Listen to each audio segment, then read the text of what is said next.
Greetings, brave warriors and shield maidens. If you seek the strength and wisdom of the ancient Vikings, you've come to the right place. Don't waste time. Subscribe to the channel now and join our horde to strengthen this community of true Vikings. As you can see, our channel is new, so your subscription is crucial to our growth. If you're a true fan of the Vikings, show your support. Let the power of the Viking axe guide your hand to click the like button, and in the comments, tell us which city you're watching from so we know where in the world our stories are reaching, all because the Longhouse bustled with activity as Harold, the fearless Viking warrior, sat at the head of the great table. His fingers drummed against the worn wood, his mind far away from the chatter and laughter that filled the air. A sudden hush fell over the room as Bjorn, his most trusted scout, burst through the doors, his face flushed with excitement. "Harold! Harold!" Bjorn called out, pushing his way through the crowd. "I bring news from the western shores." Harold's steel-gray eyes snapped to attention, fixing on Bjorn's weathered face. "Speak, my friend. What have you discovered?" Bjorn leaned in close, his voice low and urgent. "A settlement, Harold. One richer than any we've seen before. Gold, silver, and treasures beyond our wildest dreams." A murmur rippled through the gathered warriors, but Harold raised a hand for silence. "And what of its defenses? Surely such wealth does not sit unguarded." Bjorn's expression grew serious. "Aye, there's the rub. The settlement lies beyond the Jotun Mountains, a treacherous journey, with a chasm so deep and wide, it's said to be the mouth of hell itself." Harold stroked his beard, his mind already calculating the risks and rewards. "A challenge worthy of true Vikings," he mused. Then, raising his voice, he addressed the room. "Who among you has the courage to follow me on this perilous quest?" The Longhouse erupted in cheers as warriors leapt to their feet, brandishing axes and swords. Harold nodded in satisfaction, his chest swelling with pride at the loyalty of his men. "Prepare yourselves," he commanded. "We sail with the morning tide." As the excitement built, Harold felt a tug on his arm. He turned to see Astrid, the village's eldest and most respected seer, her blind eyes clouded with concern. "A word, Harold," she whispered, gesturing for him to follow. In a quiet corner of the Longhouse, Astrid gripped Harold's arm with surprising strength. "I've seen visions of your journey, my lord. The path ahead is fraught with danger." Harold's brow furrowed. "All great quests come with risk, Astrid. You know this." The old woman shook her head. "This is different. The mountains hide secrets older than our people. Dark forces lie in wait. Tread carefully lest you awaken that which should remain sleeping." A chill ran down Harold's spine, but he squared his shoulders. "We are Vikings.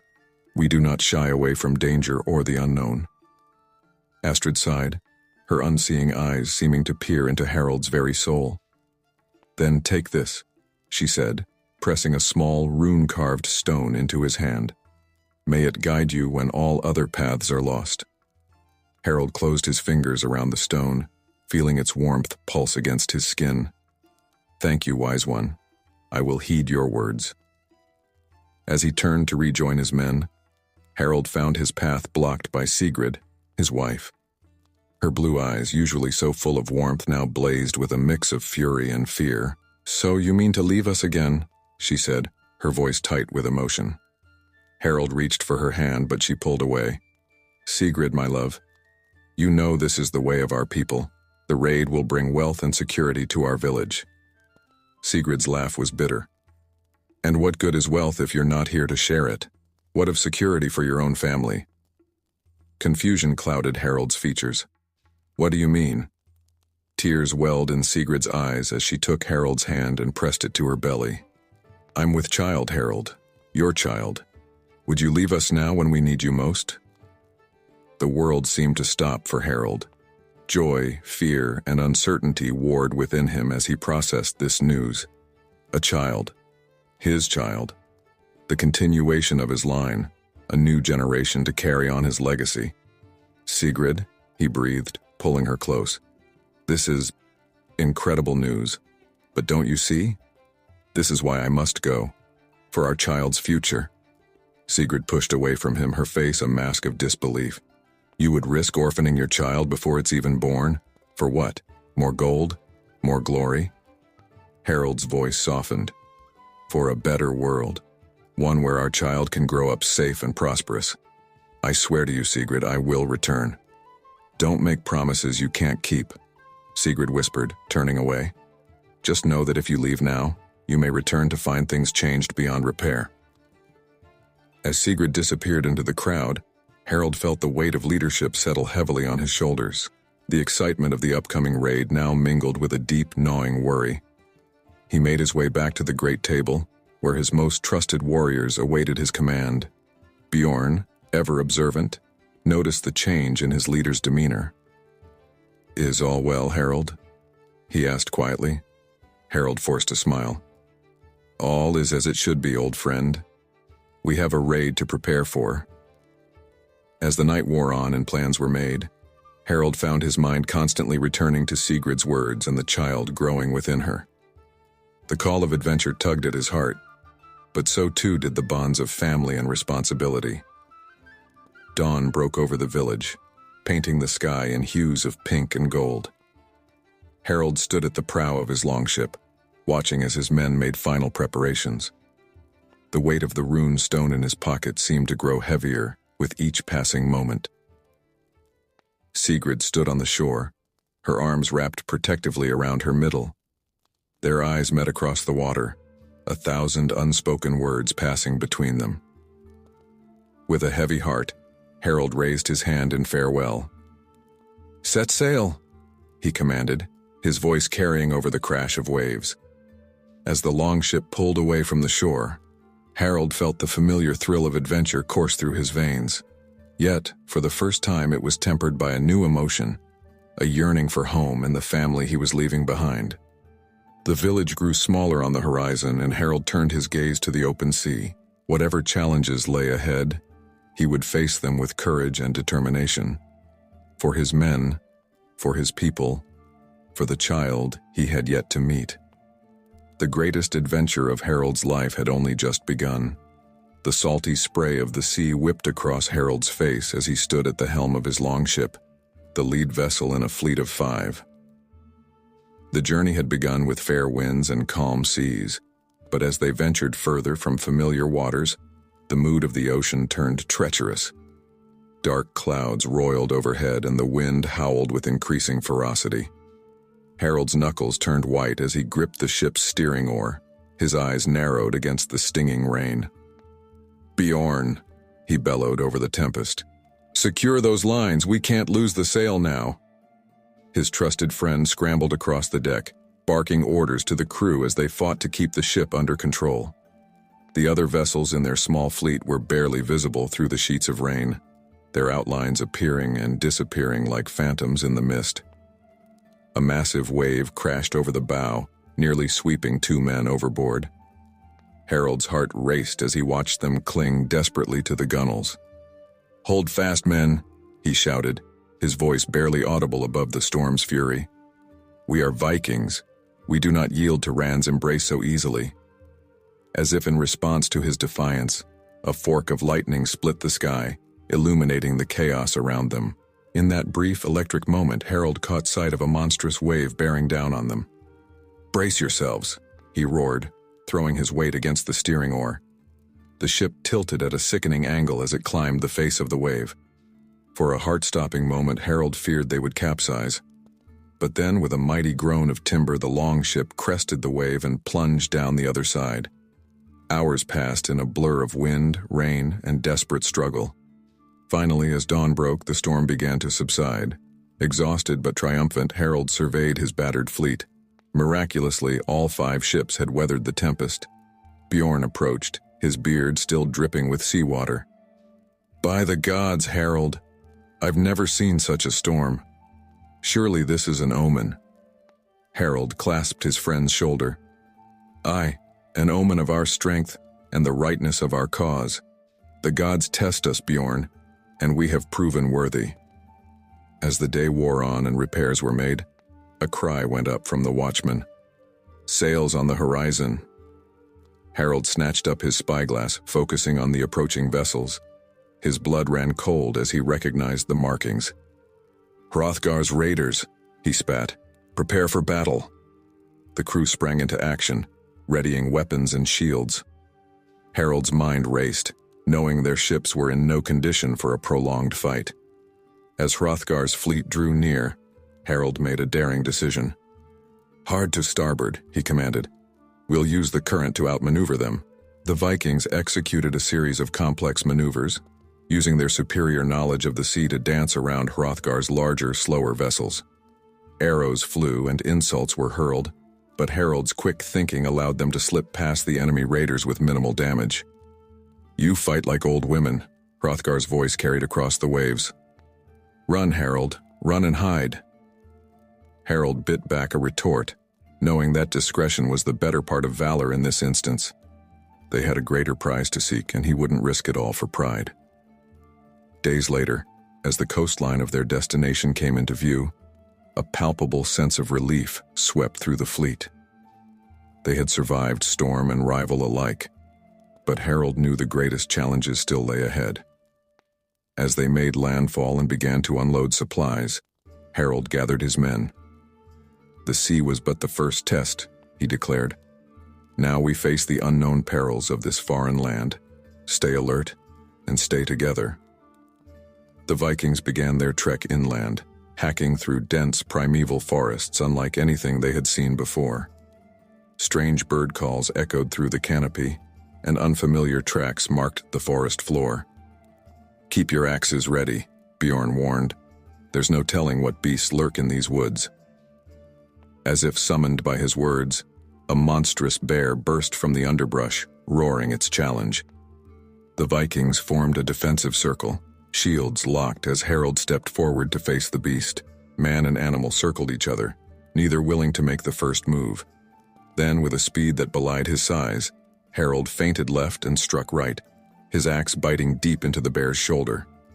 The battle was fierce but brief.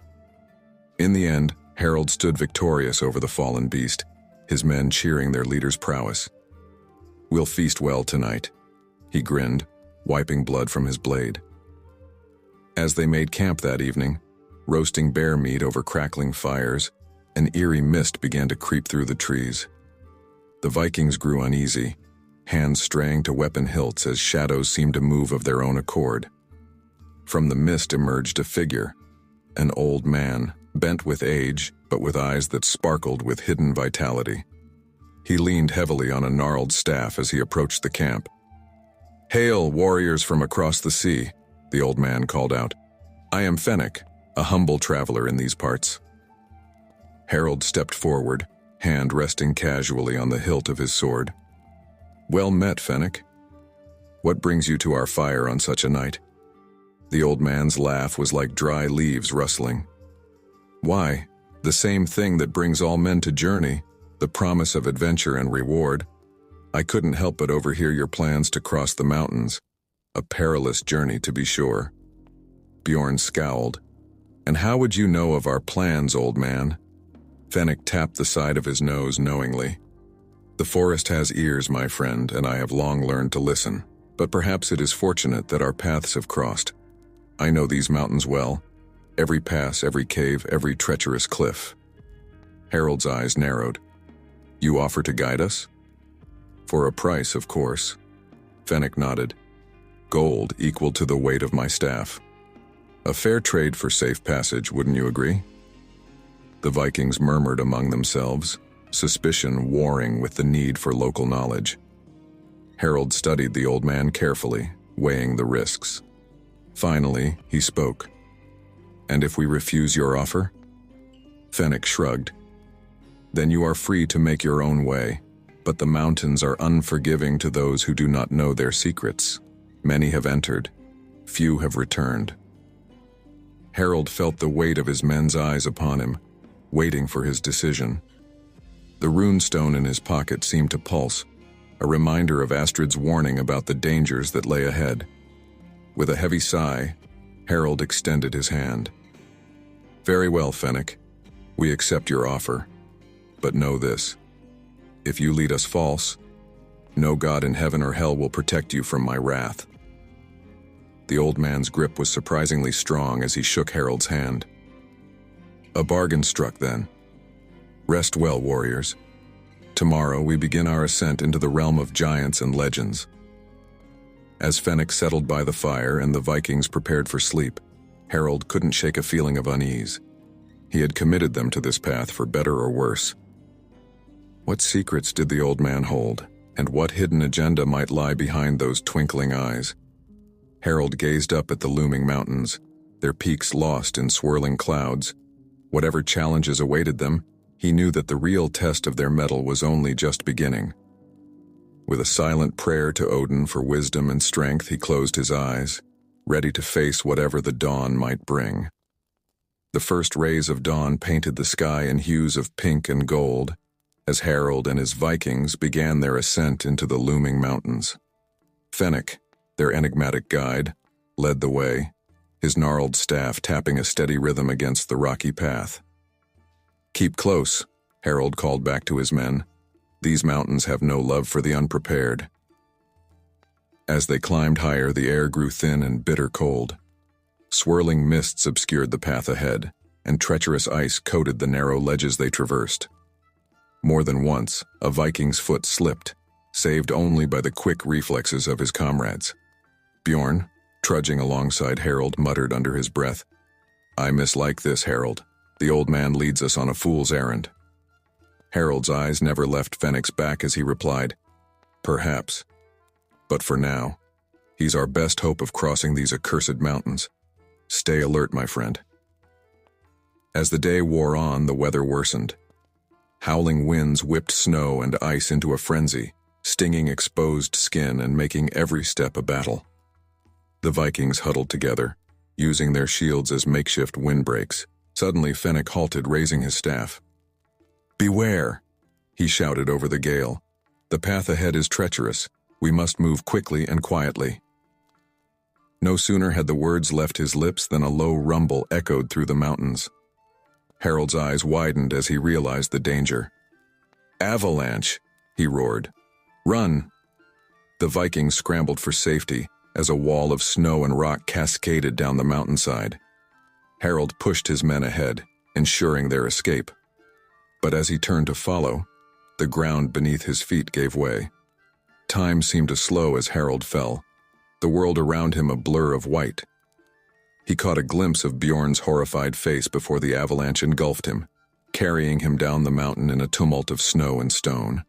When the world finally stilled, Harold found himself buried beneath a heavy blanket of snow. With desperate strength, he clawed his way to the surface, gasping as frigid air filled his lungs. "Bjorn!" he called out. "Anyone!" His voice echoed across the desolate landscape, met only by the mournful howl of the wind. As the snow settled, Harold realized with growing dread that he had been separated from half of his men. A familiar tapping sound drew his attention. Fenwick emerged from the swirling snow, seemingly unscathed by the avalanche. "Ah, good," the old man nodded. "You survive. Come, we must find shelter before night falls." Harold's eyes narrowed with suspicion. "What of my men?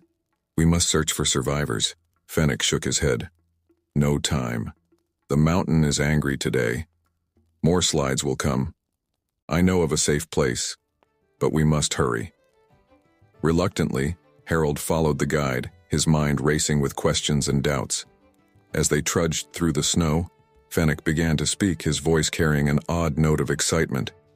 "These mountains are older than time itself," he said. "They hold secrets unknown to mortal men, passages that lead to realms beyond imagination." Harold's hand instinctively moved to the hilt of his sword. "What kind of passages?" Fenwick's eyes gleamed in the fading light. "Oh, passages that could lead a man to power beyond measure, to treasures that would make your raid seem like child's play. But such things are not for the faint of heart."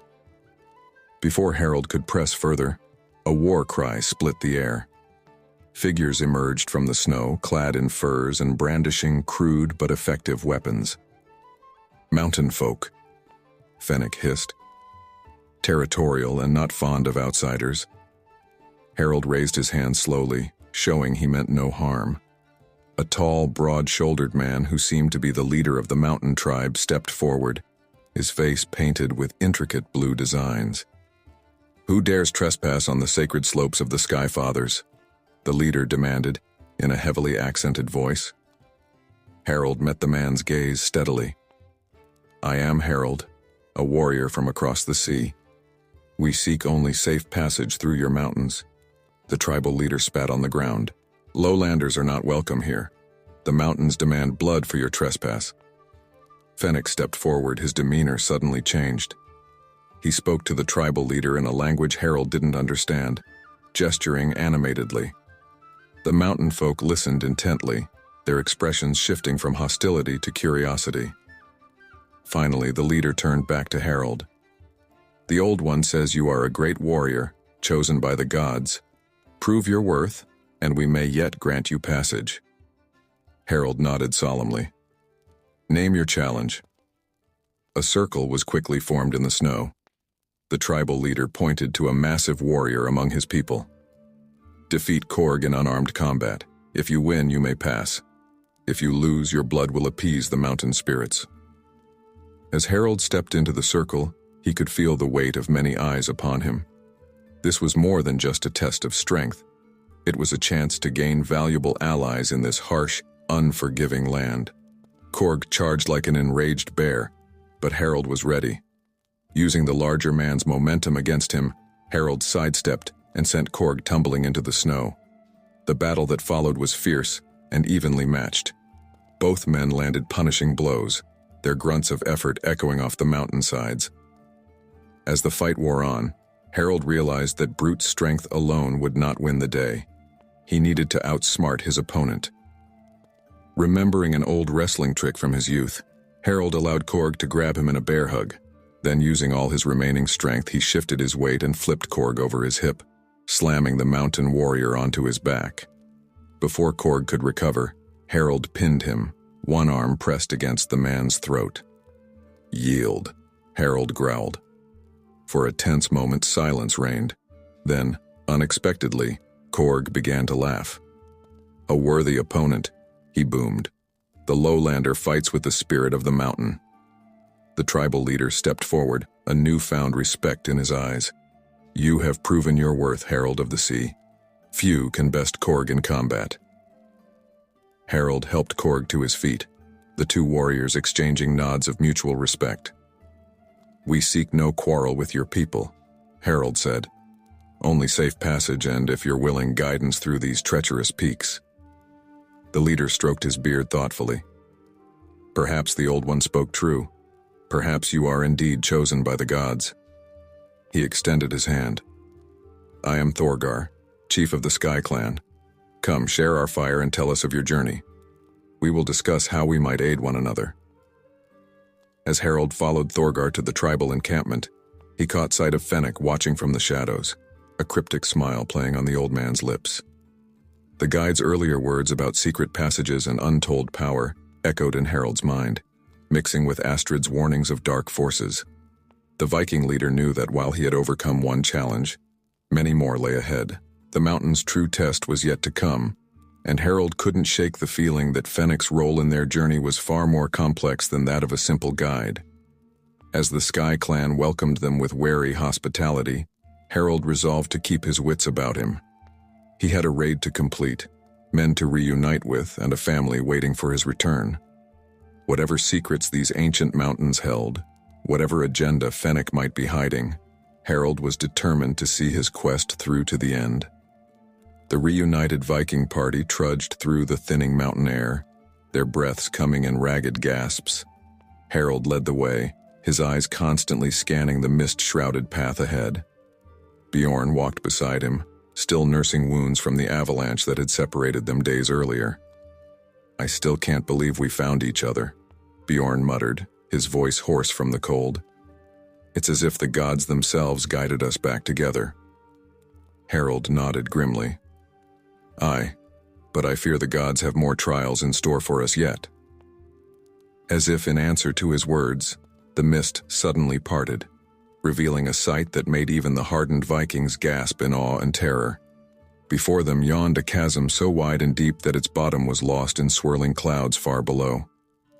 Fennek, their enigmatic guide, stepped forward, his eyes glinting with an unreadable emotion. "Behold," he announced, "the Gulf of Souls. Legend says it was carved by the gods themselves as a test for those who would seek greatness." Harold approached the edge cautiously, peering into the abyss. "And how exactly are we meant to cross this test of the gods?" With a theatrical flourish, Fennek pointed to their left. There, barely visible through the mist, hung an ancient rope bridge. Its weathered planks and fraying ropes swayed gently in the bitter wind. "You've got to be joking," one of the Vikings muttered. "That thing looks like it would barely hold a child, let alone a party of warriors." Fennek shrugged. "It is the only way across. Unless, of course, you've grown wings since we began our journey." Harold studied the bridge intently, his mind racing with calculations and possibilities. "It's risky, but we've come too far to turn back now. We'll cross in small groups to distribute the weight." As the Vikings began to prepare for the crossing, checking their gear and saying quiet prayers to their gods, Harold noticed Fennek edging away from the group. "Where are you going, old man?" Harold called out, suspicion creeping into his voice. Fennek turned, an innocent expression on his weathered face. "Nature calls, my friend. Surely even a guide is allowed a moment of privacy." Before Harold could protest, Fennek had disappeared into the mist. An uneasy feeling settled in the pit of the Viking leader's stomach. "I don't like this, Harold," Bjorn growled. "That old fox has been leading us by the nose since we met him. Who knows what game he's really playing?" Harold nodded, his hand resting on the hilt of his sword. "Keep the men ready. I fear our true test is yet to come." As the first group of Vikings tentatively began to cross the bridge, Harold kept his eyes fixed on the far side of the chasm. Something about the swirling mists and shadows didn't sit right with him. Suddenly, a flicker of movement caught his eye. Harold squinted, trying to pierce the veil of mist. There it was again, definite signs of activity on the other side of the gorge. "Hold!" Harold bellowed to his men on the bridge. "Something's not right. Get back here now!" The Vikings on the bridge froze, caught between their leader's command and the precarious swaying of the ancient structure. As they began to carefully make their way back, a chilling laugh echoed across the chasm. From the mist on the far side emerged a familiar figure, Fennek. But he was not alone. Flanking him were dozens of armed warriors, their weapons glinting dully in the dim light. "Oh, Harold," Fennek called out, his voice dripping with mock disappointment. "I had so hoped you'd make it at least halfway across before we sprung our little surprise." Harold's face darkened with rage. Treacherous old snake. What is the meaning of this? Fennek's benign mask fell away, replaced by a look of cold calculation. "Did you really think I was just some humble mountain guide? You Vikings are so predictable, always chasing after glory and gold. It made you embarrassingly easy to manipulate." As Fennek spoke, more warriors emerged from hidden positions around the Vikings, effectively surrounding them. Harold and his men formed a defensive circle, weapons at the ready. "You see," Fennek continued, clearly relishing his moment of triumph, "these mountains and the treasures they hold are under my protection. I couldn't very well let a band of Norse barbarians plunder them, could I? So I devised a little test, one that you've failed quite spectacularly, I'm afraid." Harold's mind raced, searching for a way out of this trap. "And what now, Fennek? You mean to kill us all?" The old man's laugh was cold and mirthless. "Kill you? Oh no. That would be such a waste. You and your men will make excellent slaves in the mines below. The gods know we could use some fresh, strong backs to replace the ones that have worn out." A ripple of angry murmurs ran through the Viking ranks. Harold raised his voice, addressing both his men and their captors. "We are Vikings. We do not bow, we do not break, and we certainly don't become slaves to treacherous old men and their lackeys." With a roar of defiance, Harold charged towards the bridge, his men following close behind. Fenix warriors, momentarily stunned by the Vikings' audacity, scrambled to intercept them. "Stop them, you fools!" Fenix screeched. "Don't let them cross!" The narrow path leading to the bridge became a chaotic battlefield. Vikings clashed with Fenix warriors, the sounds of steel on steel echoing across the chasm. Harold fought like a man possessed, his axe cleaving a path through the enemy ranks. "Bjorn!" Harold shouted over the din of battle. "Get the men across the bridge, I'll hold them here." Bjorn hesitated for a split second, torn between obeying his leader and staying to fight by his side. But he knew Harold's order made tactical sense. "Aye, Harold. May the gods watch over you." As Bjorn led the Vikings onto the swaying bridge, Harold stood his ground at the entrance, a one-man bulwark against the tide of enemies. His axe rose and fell in a deadly rhythm, each stroke felling an opponent. Fenix, seeing his plan unraveling, pushed his way to the front lines. "You fool," he spat at Harold. "You're only prolonging the inevitable.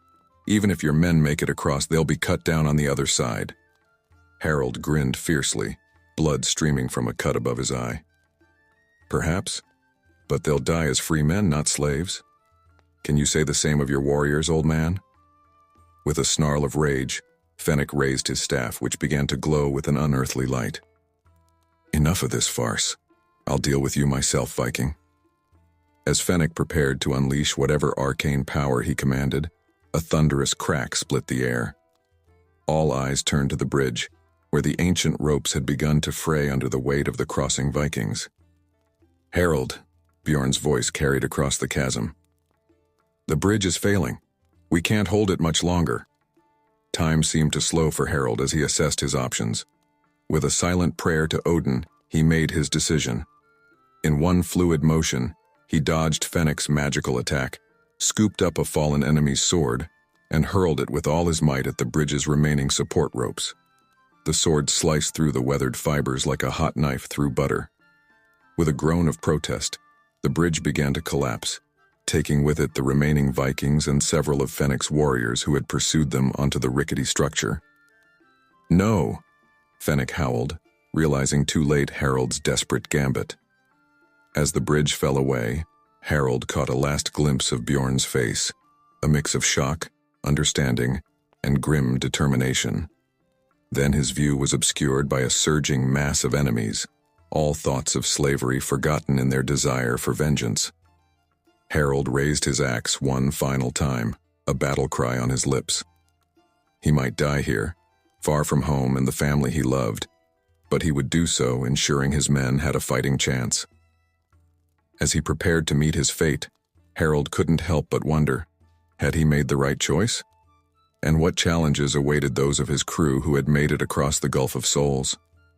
The answers to these questions would have to wait. Harold's heart pounded in his chest as he led his men onto the ancient rope bridge spanning the Gulf of Souls. The weathered planks creaked ominously beneath their feet, and the entire structure swayed in the bitter mountain wind.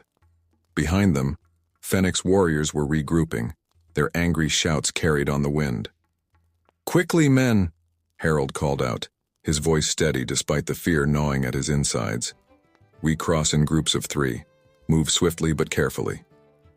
Bjorn, ever loyal, stayed close to his leader. "Harold," he muttered, "this feels like madness. That bridge looks as if it could give way at any moment." Harold nodded grimly. "Aye, but it's our only chance. Better to risk the bridge than face certain death or slavery at the hands of that treacherous old fox." As the first group of Vikings made their way across, the mist parted momentarily, revealing the dizzying drop below. Several men muttered prayers to Thor and Odin, their knuckles white as they gripped the fraying rope handrails.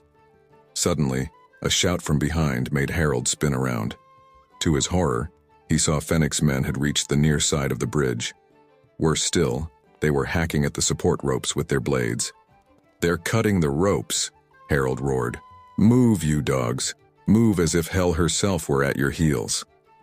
The urgency in their leader's voice spurred the Vikings to greater speed. Men who had been inching across now broke into cautious jogs, the bridge swaying alarmingly beneath them. Harold found himself in the middle of the bridge, urging his men forward while keeping a wary eye on the enemy's progress. The ropes groaned under the increased strain, fibers snapping one by one. Suddenly, a cry of terror split the air. Harold turned to see Ulf, one of his youngest warriors, lose his footing on a rotting plank. The boy teetered on the edge, arms windmilling desperately. Without a second thought, Harold lunged for Ulf, his strong hand closing around the young Viking's wrist just as he began to fall. For a heart-stopping moment, both men hung suspended over the abyss, Harold's other hand white-knuckled on the rope railing. "I've got you, lad," Harold grunted, muscles straining as he hauled Ulf back onto the bridge. "On your feet now. We're not done yet." Ulf nodded, his face pale but determined. "Thank you, Harold. I won't forget this." No sooner had they regained their footing than a sickening snap echoed across the chasm. One of the main support ropes had given way, causing the bridge to lurch violently to one side. "The bridge is failing!" Bjorn shouted from further ahead. "We need to move now!" Harold pushed Ulf ahead of him. "Go! Don't look back! Just run!" The remaining Vikings abandoned all caution, sprinting across the wildly swinging bridge. Planks cracked and splintered beneath their feet, entire sections falling away into the mist-shrouded depths below. Another support rope snapped, the sound like a crack of doom in Harold's ears. The bridge twisted, nearly vertical now, forcing the men to cling to the remaining ropes and planks. "Climb!" Harold bellowed, his voice hoarse with exertion. "Climb for your lives!" Hand over hand, the Vikings clawed their way up the disintegrating structure. Harold brought up the rear, his powerful arms straining as he pulled himself upward. Above him, he could see Bjorn reaching down, urging the men on to safety. With a groan of protesting wood and rope, the bridge gave one final shudder. Harold looked up to see the last support rope fraying rapidly, mere moments from snapping entirely. "Harold!" Bjorn's panic-stricken face appeared above him. "Jump! For Odin's sake, jump now!" Summoning every ounce of strength left in his battered body, Harold coiled himself and leaped upward. Time seemed to slow as he flew through the air, the chasm yawning beneath him, hungry for one final victim. Just as the last rope snapped, Harold's outstretched hand found Bjorn's. With a mighty heave, Bjorn and several other Vikings pulled their leader to safety on the far side of the Gulf of Souls. Harold collapsed onto solid ground, his chest heaving as he gulped in great breaths of the thin mountain air. Around him, his men were in similar states of exhaustion and disbelief at their narrow escape. "By Thor's hammer," Ulf gasped. "I can't believe we made it." Bjorn helped Harold to his feet, a rare smile breaking through his weathered features. "I thought we'd lost you there at the end, old friend." Harold clasped Bjorn's shoulder, his eyes scanning the group. Relief washed over him as he realized that every one of his men had made it across. But the relief was short-lived as he turned to survey the scene behind them. The bridge was gone, leaving nothing but a few frayed ropes dangling from the cliff face.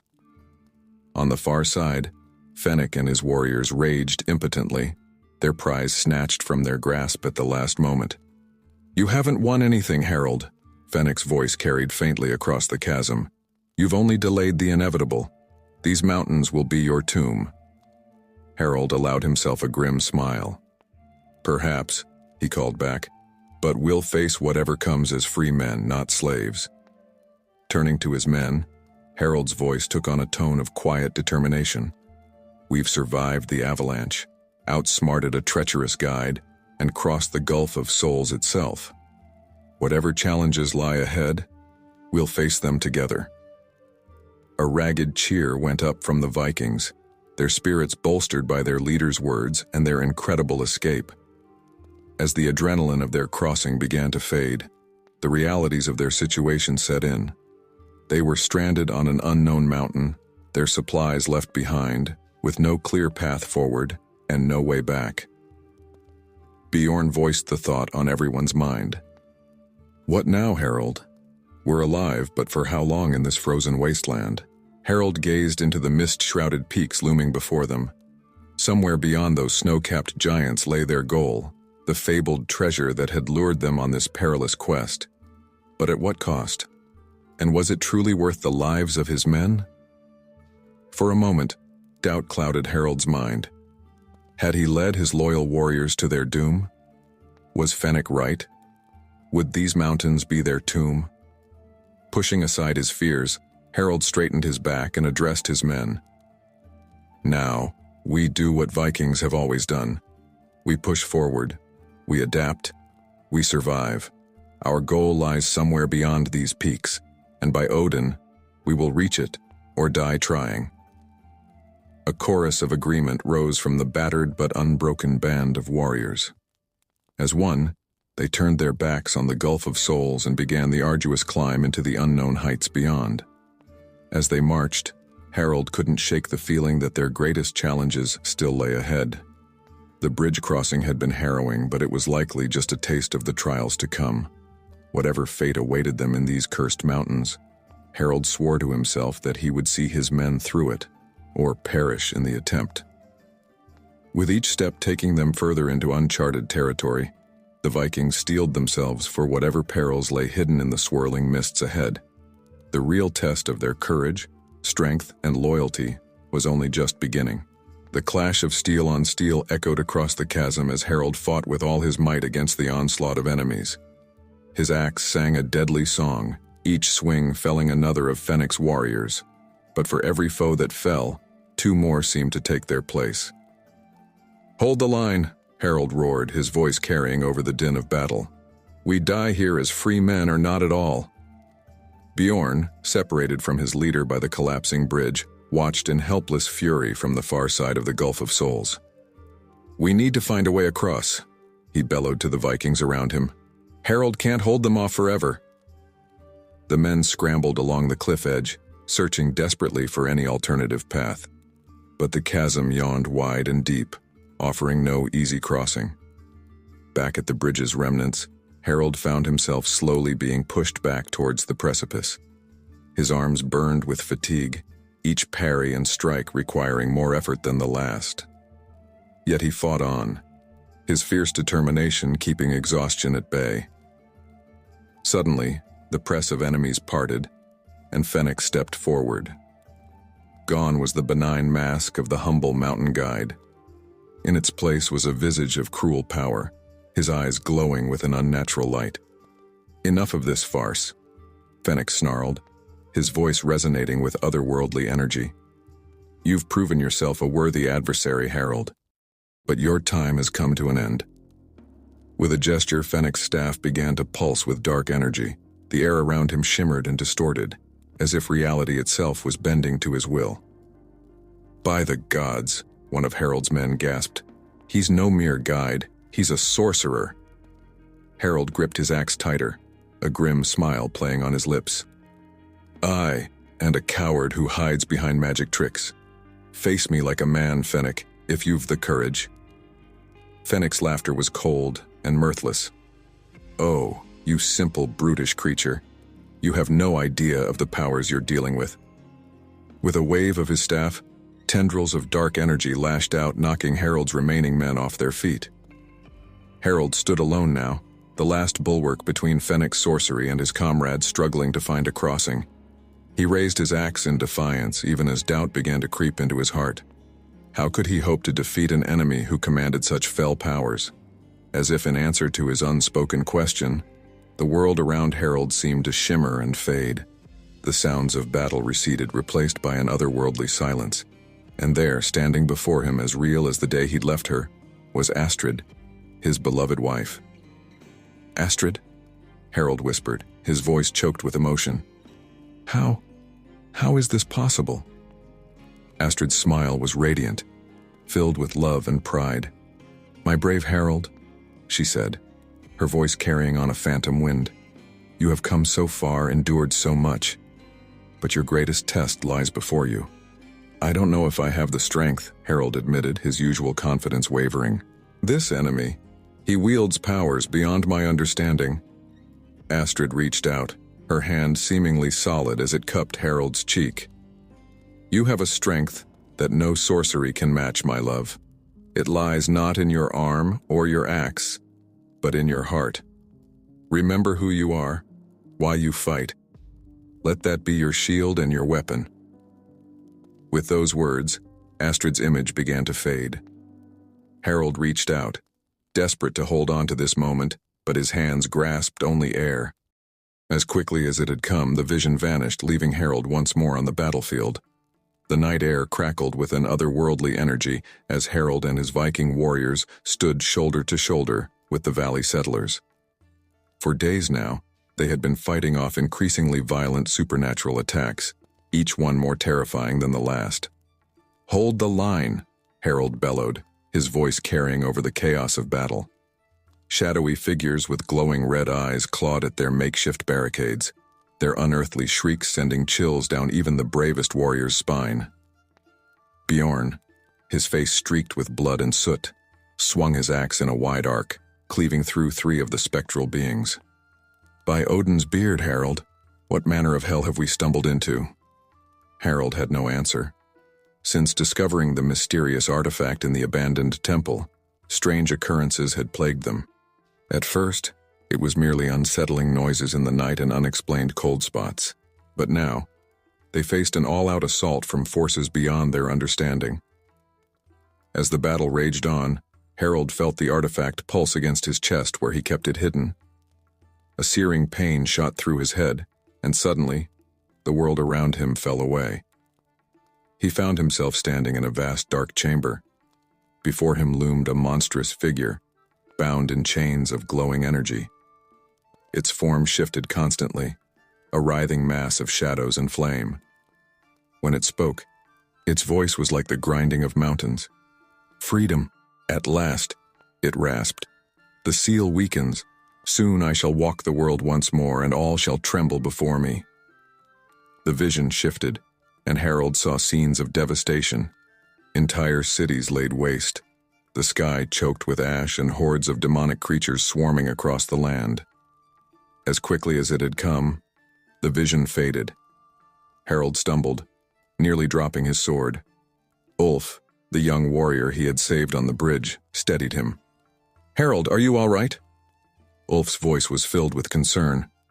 Before Harold could respond, another wave of attackers crashed against their defenses. The battle wore on through the night, but eventually, as the first light of dawn broke over the mountains, the shadowy assailants retreated. The settlers and Vikings gathered in the village center, tending to their wounded and assessing the damage. Astrid, the village elder, approached Harold with a grave expression. "The attacks grow worse," she said, her voice weary. "I fear we cannot withstand much more." Harold nodded grimly. "I saw something. A vision, I think. There's a demon, imprisoned somewhere. I believe it's the source of these attacks."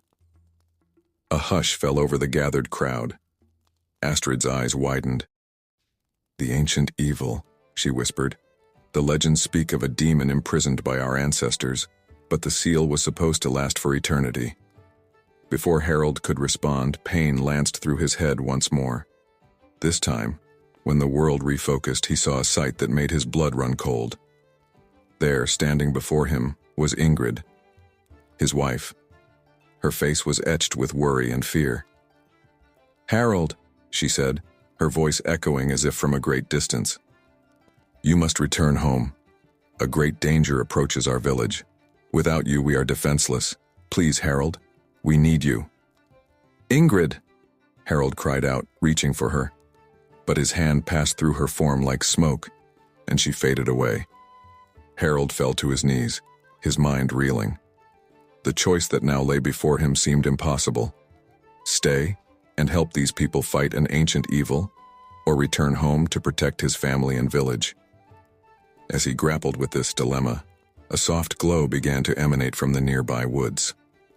The settlers gasped and pointed as a figure emerged, a woman of ethereal beauty, her form seeming to shift between human and something other.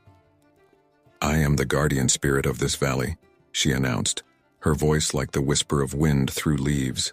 "For millennia I have watched over these lands and kept the demon's prison secure, but now the seal weakens and I cannot stop its breaking alone." Her gaze fell on Harold. "You, Viking, bear the key to the demon's prison, the artifact you found in the temple. It was hidden there long ago, meant to be found only in the direst need. With it, we may be able to reinforce the seal and prevent the demon's release. Harold's hand went to the artifact hanging around his neck. But my home, my family, they're in danger. I saw it. The spirit's eyes softened with sympathy. The demon seeks to manipulate you, Harold. It knows that you are the key to its freedom or continued imprisonment. The vision of your wife was a deception, meant to lure you away from here when you are needed most. Conflict raged within Harold. Could he trust this spirit? What if the vision of Ingrid was real? How could he choose between his duty to his family and the fate of an entire valley, perhaps even the world? Bjorn stepped forward, placing a hand on Harold's shoulder. Whatever you decide, old friend, we stand with you. The other Vikings nodded in agreement, their faces set with determination despite their exhaustion. Harold closed his eyes, taking a deep breath. When he opened them again, they blazed with resolve. "Very well," he said to the spirit. "Tell me what must be done to stop this demon." The guardian spirit nodded solemnly. "The path ahead is fraught with peril. We must journey to the heart of the mountain, where the demon is imprisoned. There, with the artifact and my power combined, we may be able to reinforce the seal. But be warned," she continued, her voice grave. "The demon will throw every terror and temptation in our path. It will try to break your will, to turn you against each other. Only by standing united do we have any hope of success." Harold turned to address the settlers and his fellow Vikings. "You've all heard what's at stake. I won't force anyone to come on this journey. It may very well be a path to certain death. But if we do nothing, death will surely come for us all." A moment of silence fell over the gathering. Then, one by one, hands raised. First the Vikings, then the settlers. Astrid stepped forward, her aged face set with determination. "This valley has been our home for generations," she said. "We will fight to protect it, no matter the cost." Harold felt a swell of pride and determination. He raised his sword high. "Then let us go and face this evil, for our homes, for our families, for the future of all." A cheer went up from the assembled crowd. As they began to prepare for the perilous journey ahead, Harold felt the weight of responsibility settling heavily on his shoulders. He had made his choice, but the consequences of that decision remained to be seen. As the first group of warriors and settlers readied themselves to depart, Harold cast one last look at the peaceful valley below. Whatever trials lay ahead in the heart of the mountain, he swore to himself that he would see this through. The fate of not just this valley, but perhaps the entire world, now rested in their hands. With a final nod to the guardian spirit, Harold led the way towards the looming peak, the artifact pulsing against his chest like a second heartbeat. The true test of their courage, strength, and unity was about to begin. The air crackled with tension as Harold stood before his assembled warriors and the valley settlers. The weight of his decision pressed heavily upon him, but his voice remained steady as he addressed the group. "My friends, my brothers in arms," he began, his eyes sweeping over the faces of those who had fought beside him through so much. "The time has come for our greatest challenge yet. We stand as the last line of defense against an evil that threatens not just this valley, but the entire world." Harold's gaze fell upon Eric, his most trusted warrior after Bjorn. "Eric, I have a task for you that requires all your strength and speed. You must return to our homeland, to my wife Ingrid. Tell her of what has transpired here, and of the danger that looms. Warn our people to be vigilant, to prepare for dark times ahead." Eric stepped forward, his face a mixture of determination and reluctance. "Harold, my chief, I would rather stay and fight by your side." Harold clasped the man's shoulder firmly. "I know, old friend, but this task is of utmost importance. Our people must be warned, and Ingrid, she must know why I cannot return. Can I trust you with this?" Eric nodded solemnly. "With my life, Harold. I will not fail you." As Eric prepared for his long journey, Harold turned his attention back to the impending battle. The guardian spirit of the valley materialized beside him, her ethereal form shimmering with barely contained energy. "The demon stirs," she warned, her voice like wind through leaves.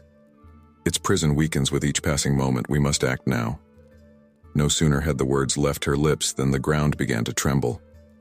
A deafening roar echoed from the mountains, and the sky darkened as if night had fallen in an instant. "It's breaking free!" Bjorn shouted, raising his axe. From the peak of the tallest mountain, a column of dark energy erupted, reaching into the roiling clouds above. As the Vikings and settlers watched in horror, a figure emerged from the maelstrom.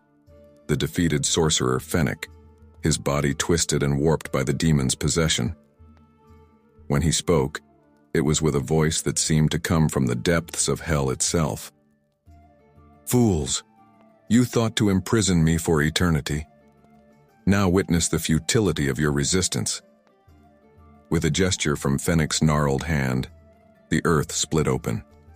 From the chasms poured forth an army of nightmarish creatures, twisted abominations of shadow and flame, led by spectral warriors astride skeletal steeds. Harold raised his sword high, its blade glinting in the unnatural darkness.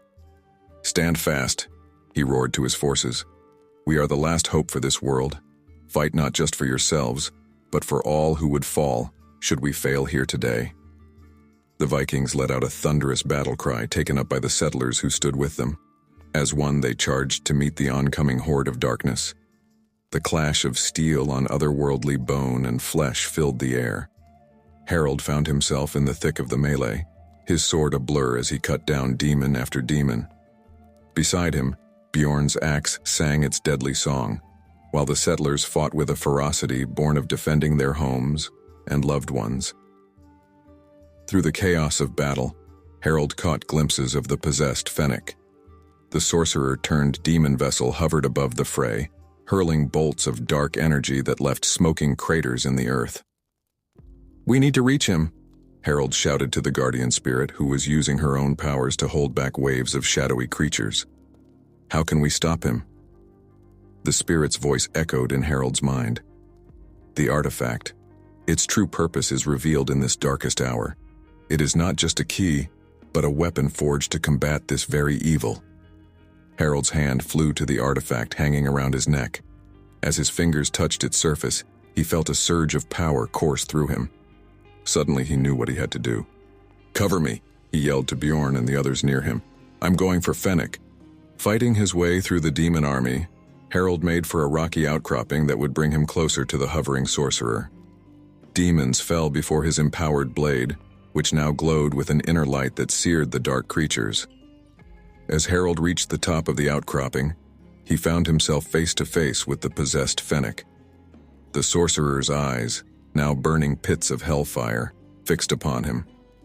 "So, the would-be hero approaches," the demon sneered through Fennek's twisted mouth.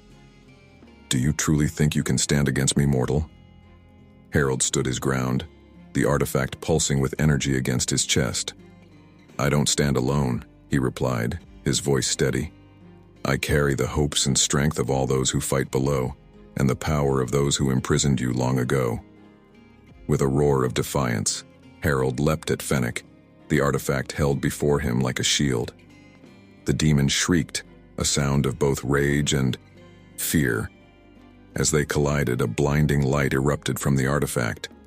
Harold felt himself being pulled into a vortex of energy, Fennek's possessed form trapped with him in the maelstrom. Time seemed to slow as Harold realized the true cost of using the artifact's power. To imprison the demon once more, he would have to sacrifice himself as well. In that moment of clarity, Harold saw flashes of his life, his village back home, the face of his beloved Ingrid, the adventures he had shared with his loyal warriors. A sense of peace washed over him as he accepted his fate. "Harold!" Bjorn's anguished cry cut through the roar of energy. "No!" Harold met his old friend's eyes one last time. "Tell our people I died with honor," he called out, "and tell Ingrid, tell her I love her." With those final words, Harold embraced his destiny. He pulled the demon closer, even as its claws raked at him, and plunged them both deeper into the artifact's power. There was a deafening crack, like thunder splitting the sky, and then silence. Where Harold and the possessed Fennec had been, there was now only empty air. The artifact fell to the ground, smoking slightly but otherwise unmarked. All across the battlefield, the demon's army began to disintegrate. Without their master to sustain them, they crumbled to ash and were swept away by a sudden cleansing wind. Bjorn fell to his knees beside the artifact, his weathered face etched with grief.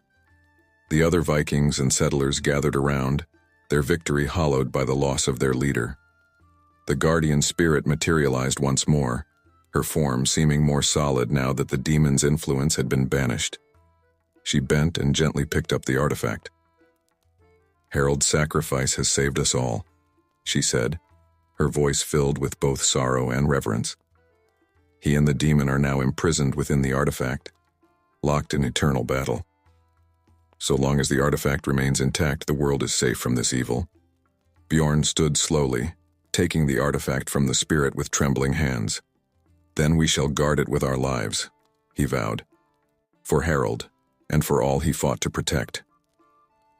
As the sun finally broke through the dissipating dark clouds, the survivors began to tend to their wounded and honor their fallen. The battle was over, but its effects would be felt for generations to come. In the days that followed, tales of Harold's heroism spread throughout the valley and beyond. A shrine was built to house the artifact, guarded day and night by both Vikings and settlers. The two groups, once strangers, now bound together by shared struggle and sacrifice. And far to the north, in a small Viking village, a lone warrior named Eric arrived with heavy news for a waiting wife. Ingrid listened with tears in her eyes as Eric recounted Harold's bravery and his final message of love.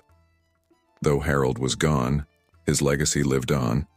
In the peace he had won for the valley, in the alliance forged between Vikings and settlers, and in the stories that would be told of his final, selfless act for generations to come.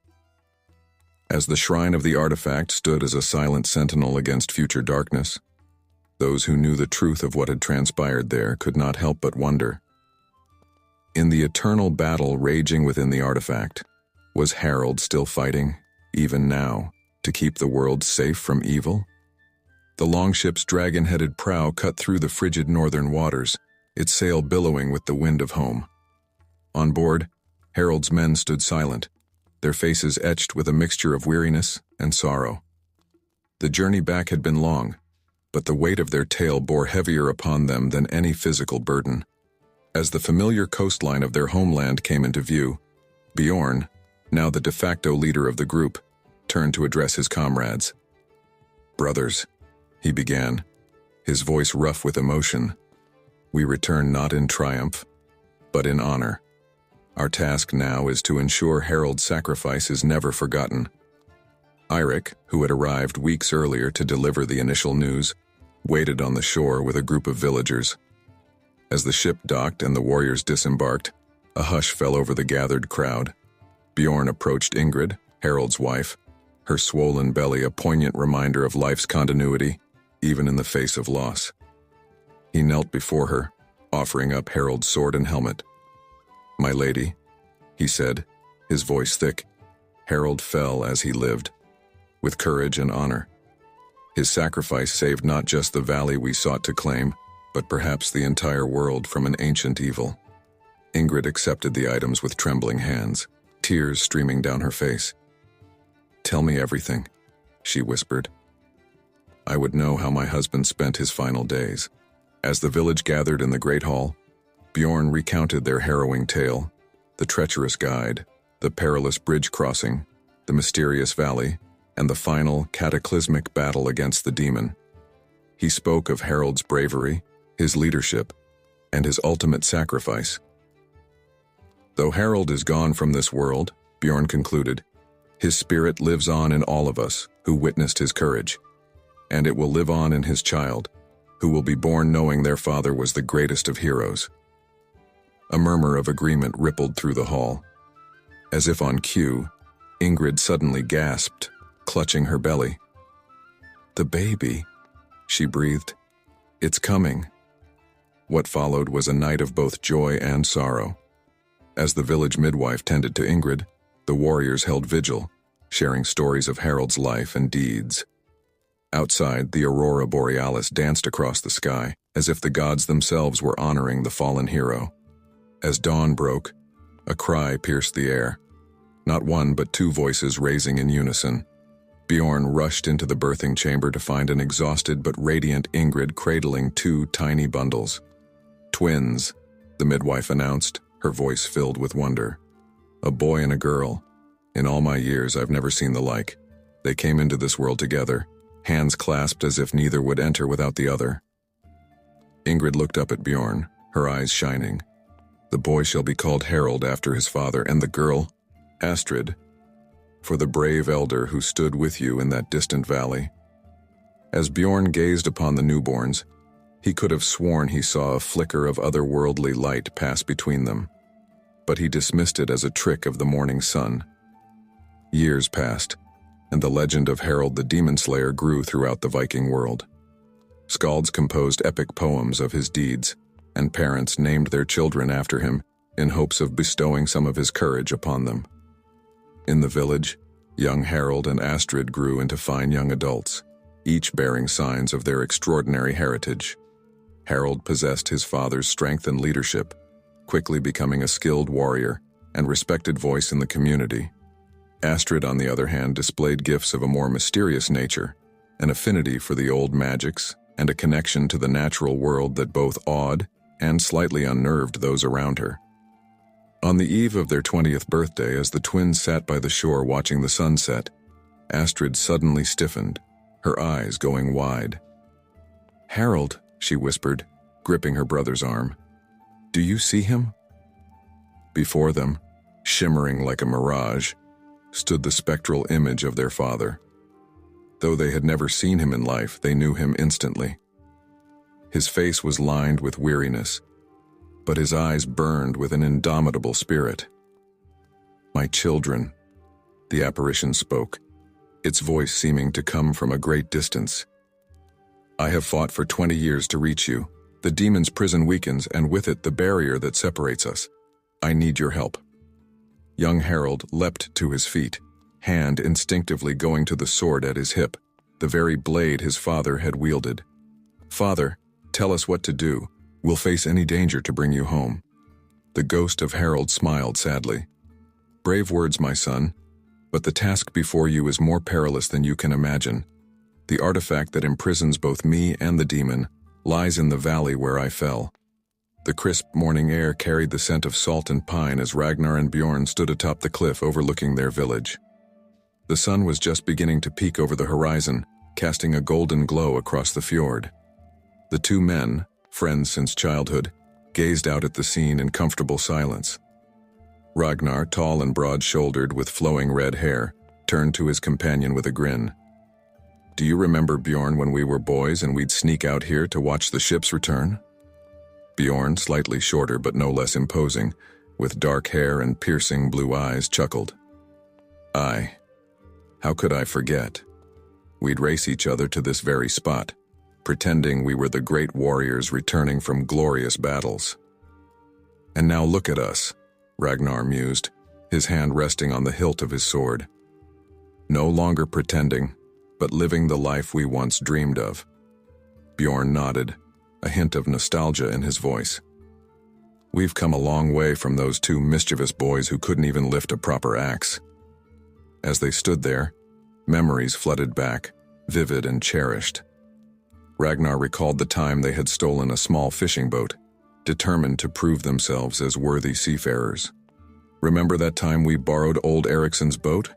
Bjorn burst into laughter. "How could I forget? We barely made it past the harbor before capsizing. Ericsson was furious.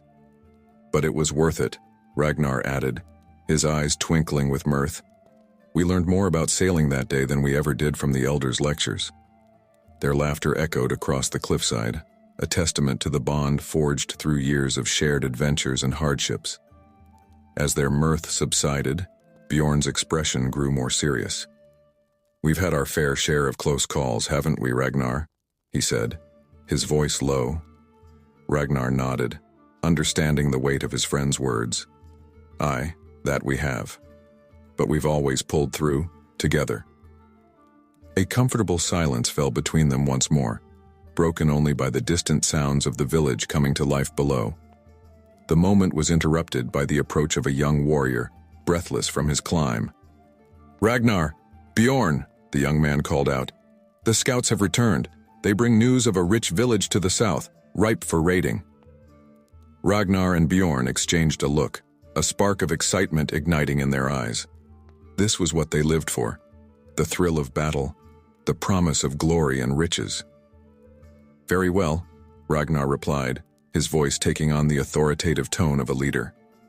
Gather the men. We sail with the tide. As the young warrior hurried back down the path, Bjorn turned to Ragnar. Another raid, another chance for glory. Are you ready, my friend? Ragnar's grin was fierce and determined. With you by my side, Bjorn, I'm ready for anything. The village was a flurry of activity as the Vikings prepared for the impending raid. Weapons were sharpened, shields were mended, and provisions were loaded onto the longships. Ragnar and Bjorn moved through the crowd, offering words of encouragement and last-minute instructions. As the sun reached its zenith, the raiding party gathered at the shore. Ragnar stood before them, his presence commanding and inspiring.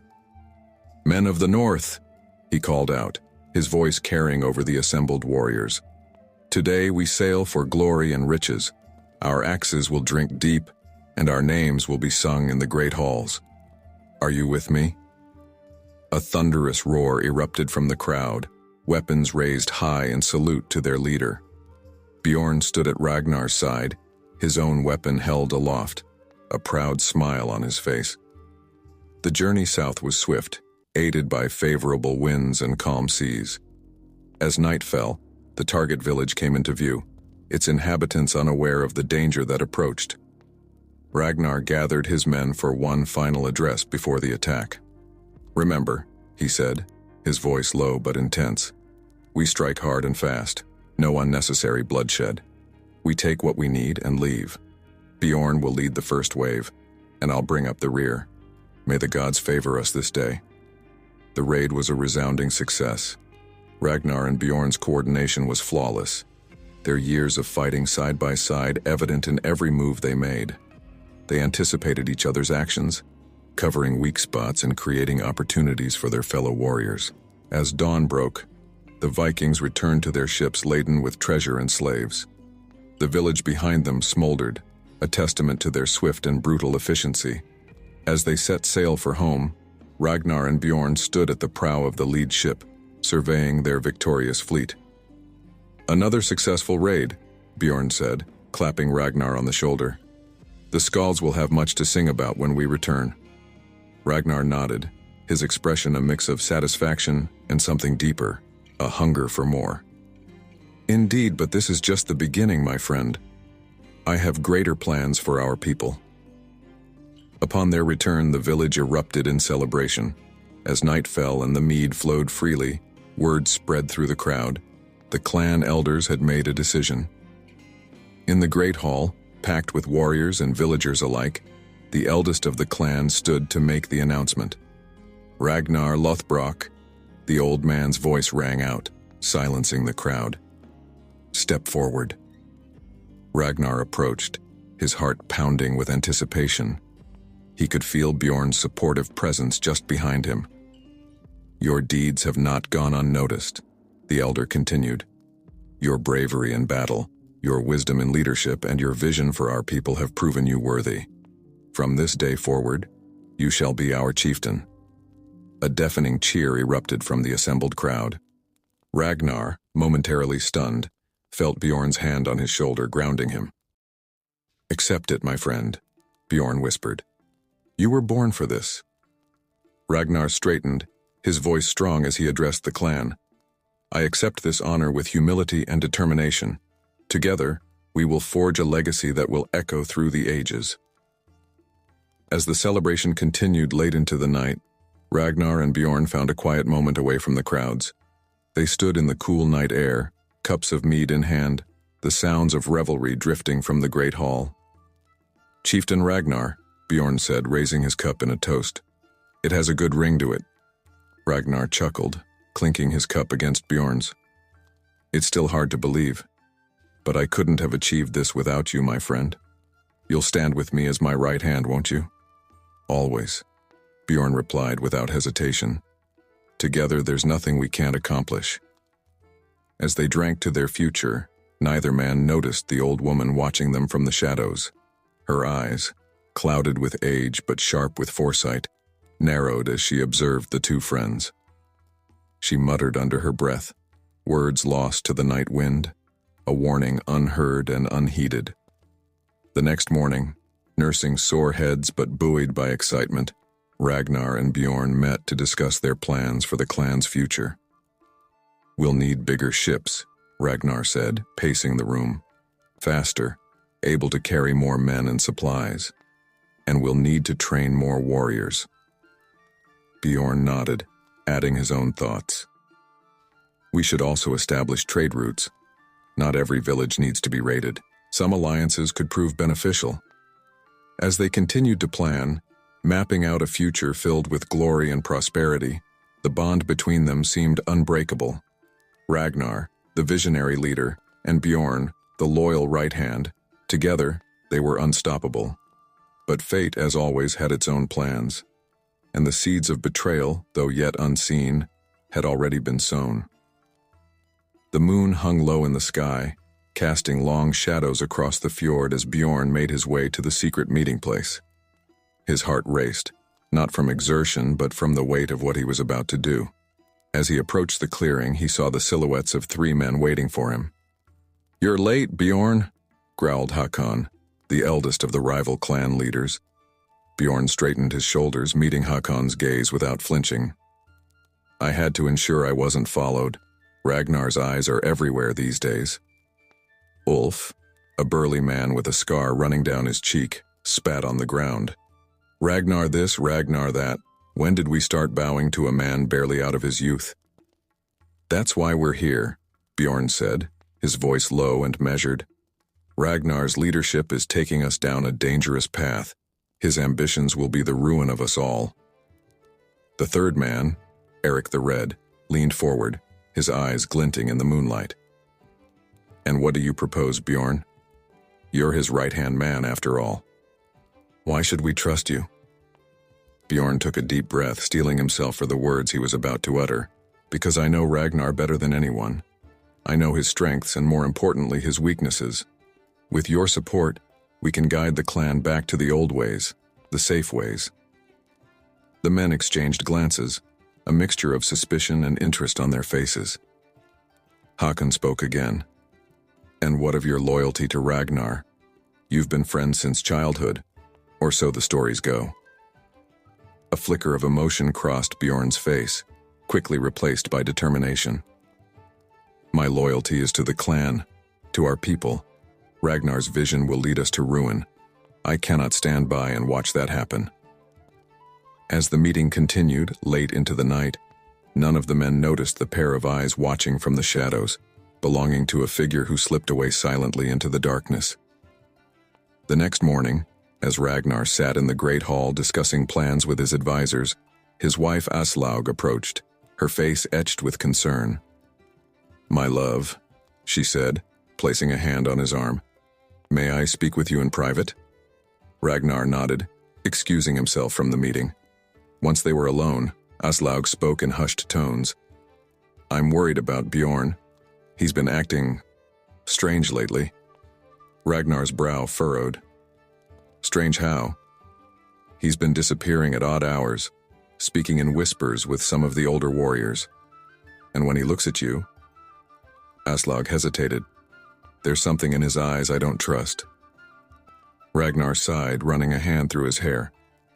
"Bjorn has been under a lot of pressure lately. We all have. I'm sure it's nothing." Aslaug pressed on, her voice urgent. "Please, Ragnar, promise me you'll be careful. Something doesn't feel right."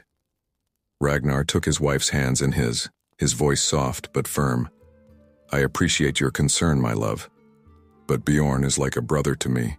He would never betray my trust." As Aslaug left, her worry unabated, Ragnar couldn't shake the seed of doubt she had planted. He pushed it aside, focusing instead on the challenges that lay ahead. The winter that followed was one of the harshest in living memory. Thick ice choked the fjords, making fishing nearly impossible. Game became scarce, and the stored provisions dwindled rapidly. Ragnar found himself facing the greatest test of his leadership yet. In the Great Hall, tensions ran high as Ragnar addressed the clan. "We must ration our remaining food carefully," he declared. "Every able-bodied person will take turns hunting and fishing, no matter how difficult the conditions."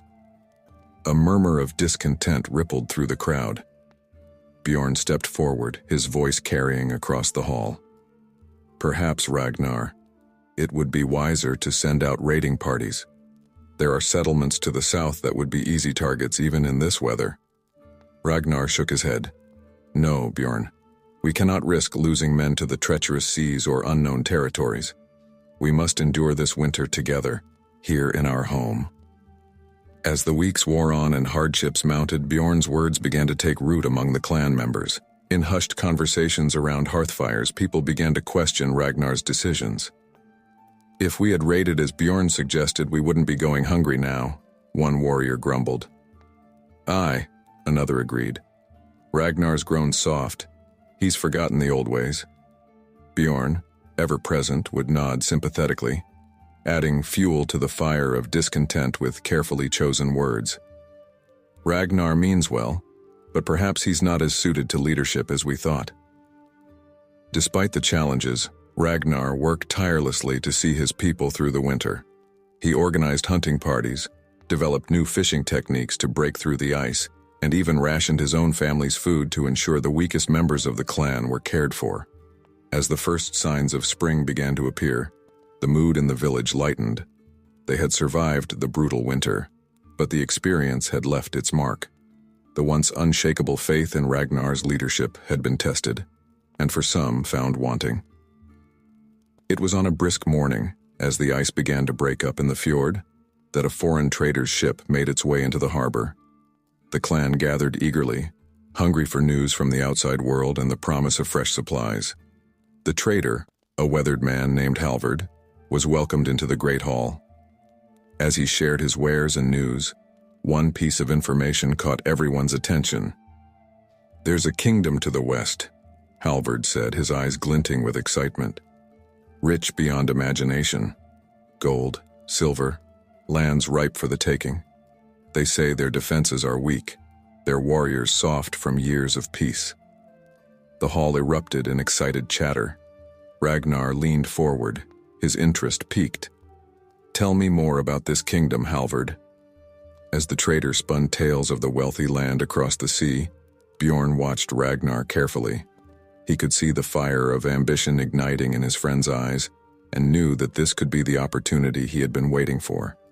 Later that night, as the village buzzed with excitement over the trader's news, Bjorn met again with the rival clan leaders.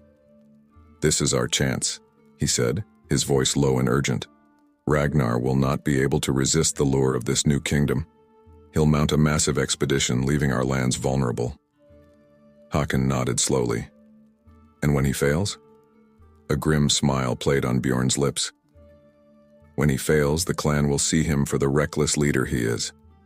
They'll be ready for a change, and we'll be there to provide it." As the men continued to plot, the winds of change began to blow through the Viking lands.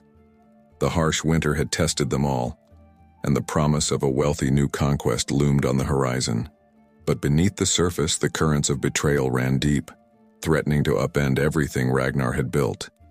In the coming days, as Ragnar began to formulate plans for the greatest expedition their clan had ever undertaken, he remained unaware of the storm brewing within his own ranks. The bond he shared with Bjorn, once thought unbreakable, was straining under the weight of ambition and resentment. As the chapter of discontent drew to a close, the stage was set for a journey that would change the fate of the clan forever. The whispers of dissent had taken root, and only time would tell if Ragnar's leadership could withstand the trials that lay ahead. The great hall buzzed with anticipation as Ragnar stood before his clan, his eyes alight with the fire of ambition. The air was thick with the scent of wood smoke and excitement as he raised his hands for silence. "My fellow warriors," Ragnar's voice boomed across the hall. "The gods have blessed us with an opportunity for glory and riches beyond our wildest dreams." He paused, letting the tension build. "To the west lies a kingdom of untold wealth, ripe for the taking. I say we seize this chance and carve our names into the annals of history." A roar of approval erupted from the assembled Vikings. Weapons clashed against shields in a thunderous show of support. Ragnar's gaze swept across the crowd, noting the eager faces of young warriors and the cautious nods of the elders. "We will mount the largest expedition our clan has ever seen," he continued. "Every able-bodied warrior will join us. We'll build more ships, forge more weapons, and when we return, our village will never know hardship again." As the cheers died down, Bjorn stepped forward, his face a mask of support and enthusiasm. "A bold plan, Ragnar," he said, his voice carrying across the now quieted hall. "But perhaps we should consider a more strategic approach." Ragnar turned to his friend, curiosity evident in his expression. "What do you suggest, Bjorn?" Bjorn's eyes glinted as he addressed both Ragnar and the crowd. "Why risk everything on a single assault? I propose we split our forces. One group can attack from the north, drawing their defenses, while the other strikes from the south, catching them unawares." A murmur of approval rippled through the crowd. Ragnar frowned, considering the suggestion. "Dividing our strength could be dangerous, Bjorn. We know little of this kingdom's true power." "True," Bjorn conceded, "but think of the advantage it would give us. They'd never expect an attack from two fronts. It's a risk, yes, but one that could lead to even greater victory." Ragnar stood silent for a moment, weighing the proposal. The clan watched, breath held as their leader deliberated. Finally, Ragnar nodded slowly. "Your counsel is wise, as always, my friend. We'll split our forces. Bjorn, you'll lead the northern assault. I'll take the southern approach." The decision made, the clan erupted into a flurry of activity. For weeks, the village was a hive of preparation. New ships were constructed, weapons forged, and provisions gathered. The air rang with the sound of hammers on wood and the sharpening of blades. On the eve of their departure, Ragnar stood at the edge of the fjord, watching the last rays of sunlight dance across the water. Aslaug approached, her face etched with worry. "Must you go through with this, my love?" she asked, her voice barely above a whisper. Ragnar turned to her, his eyes soft but determined. "This is our chance, Aslaug, to secure a future for our people, for our children." She placed a hand on his cheek, her touch gentle. "Just promise me you'll return." He leaned into her touch, his voice low and fierce. "Wild horses couldn't keep me from coming back to you." As dawn broke the next day, the Viking fleet set sail, a formidable sight of dragon-headed ships stretching across the horizon. Ragnar stood at the prow of his ship, Bjorn at his side. "May the gods favor us, my friend," Ragnar said, clasping Bjorn's shoulder. Bjorn nodded, his face unreadable. "May they indeed." The two fleets separated, Bjorn's heading north while Ragnar's turned south. For days they sailed through calm seas, the wind at their backs as if the gods themselves blessed their journey. But as they entered unfamiliar waters, their luck changed. Dark clouds gathered on the horizon, and soon, Ragnar's fleet found itself in the midst of a ferocious storm. Waves as tall as mountains threatened to swallow the ships whole. Rain lashed at the faces of the crew as they fought to keep their vessels afloat. "Hold fast!" Ragnar shouted over the howling wind. "We are Vikings! No mere storm will defeat us." For 3 days and nights they battled the tempest. When at last the skies cleared, they found their numbers diminished, several ships lost to the hungry sea. But their trials were not over. As they approached the coastline of the foreign kingdom, strange ships appeared on the horizon. Their sails bore unfamiliar markings, and their intent was clearly hostile. "Pirates!" The cry went up from the lookout. Ragnar's eyes narrowed. They've picked the wrong fleet to prey upon. Man the oars. Prepare for battle. The clash was swift and brutal. The pirates, expecting easy prey, found themselves outmatched by the battle-hardened Vikings. Ragnar led the charge, his axe rising and falling in a deadly arc. When the last pirate ship slipped beneath the waves, the Vikings raised a cheer of victory. Battered but unbroken, Ragnar's fleet finally approached the shores of the foreign kingdom. As they prepared to make landfall, Ragnar scanned the horizon, searching for any sign of Bjorn's ships. "Any sight of the northern fleet?" he asked his second-in-command. The man shook his head. "None, my lord. Perhaps they were delayed by the storm as well?"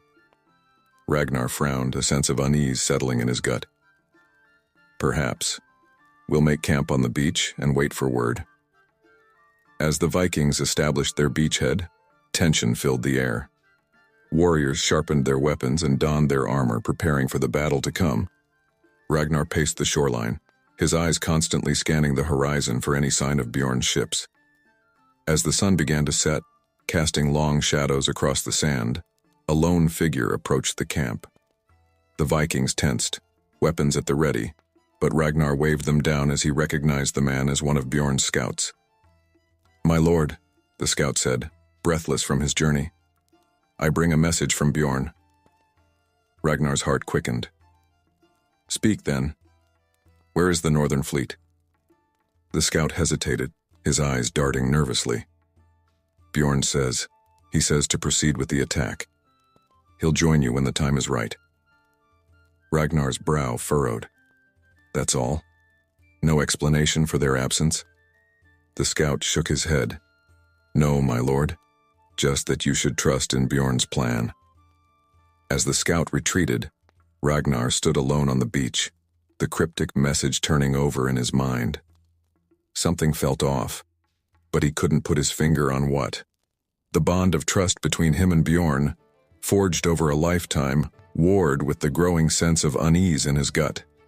Finally, Ragnar turned back to his men, his decision made. "We attack at dawn," he announced. "Bjorn and the Northern Fleet will join us in due time. For now, we fight for glory, for riches, and for our place in history." A cheer went up from the assembled warriors, but as Ragnar retreated to his tent to finalize battle plans, doubt gnawed at the edges of his mind.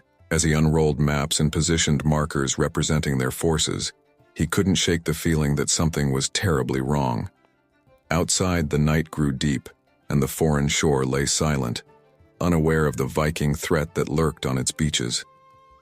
In the darkness, Ragnar's warriors prepared for battle, their hearts filled with a mixture of excitement and trepidation. As the first light of dawn began to creep across the sky, Ragnar emerged from his tent, fully armored and ready for battle. He cast one last look at the empty horizon, hoping against hope to see Bjorn's ships appearing. But the sea remained empty, and with a heavy heart, Ragnar raised his axe, signaling the start of the attack. The morning sun rose over a landscape soon to be bathed in blood. Ragnar's Viking horde surged forward, their battle cries echoing across the fields as they charged towards the kingdom's walls. The defenders, caught off guard but quick to respond, poured out to meet the invaders. Steel clashed against steel, the air filled with the sounds of combat and the cries of the wounded. Ragnar led from the front, his axe a whirlwind of destruction, cutting down foes with each swing. "For glory!" Ragnar roared, his voice carrying over the din of battle. "For our people!" His warriors responded with renewed vigor, pushing the kingdom's forces back. The battle raged on, neither side willing to give ground. Ragnar found himself in the thick of the fighting, his armor splattered with blood, both his own and his enemies'. As the sun reached its zenith, the tide of battle seemed to be turning in the Vikings' favor. The defenders were faltering, their lines beginning to break under the relentless Norse assault. Ragnar allowed himself a moment of hope, thinking that victory might be within their grasp even without Bjorn's support. But fate had other plans. From the north, a horn blasted, its deep tone carrying across the battlefield. Ragnar's heart leapt, Bjorn had arrived at last. He turned, expecting to see his friend's forces joining the fray against their common enemy. What he saw instead froze the blood in his veins. Bjorn's army poured onto the battlefield, their weapons raised high. But they weren't charging the kingdom's defenders. Instead, they fell upon Ragnar's men from behind, cutting down the unsuspecting Vikings with ruthless efficiency. "What madness is this?" Ragnar bellowed, his mind reeling from the incomprehensible sight before him. Confusion rippled through Ragnar's forces. Warriors who had been pressing their advantage moments before now found themselves caught between two enemies, unsure of where to turn or who to fight. "Bjorn!" Ragnar roared, his voice carrying over the chaos. "What are you doing?" But Bjorn, if he heard, gave no response. His forces continued their brutal assault, cutting down Ragnar's men without mercy. Ragnar fought like a man possessed, trying to reach his friend, to understand what was happening. He cut a swath through friend and foe alike, his mind focused on a single goal, confronting Bjorn. As he battled his way across the field, Ragnar caught glimpses of the carnage unfolding around him. Men he had known since childhood fell to Bjorn's treacherous attack. The kingdom's defenders, seeing their chance, renewed their assault with vigor.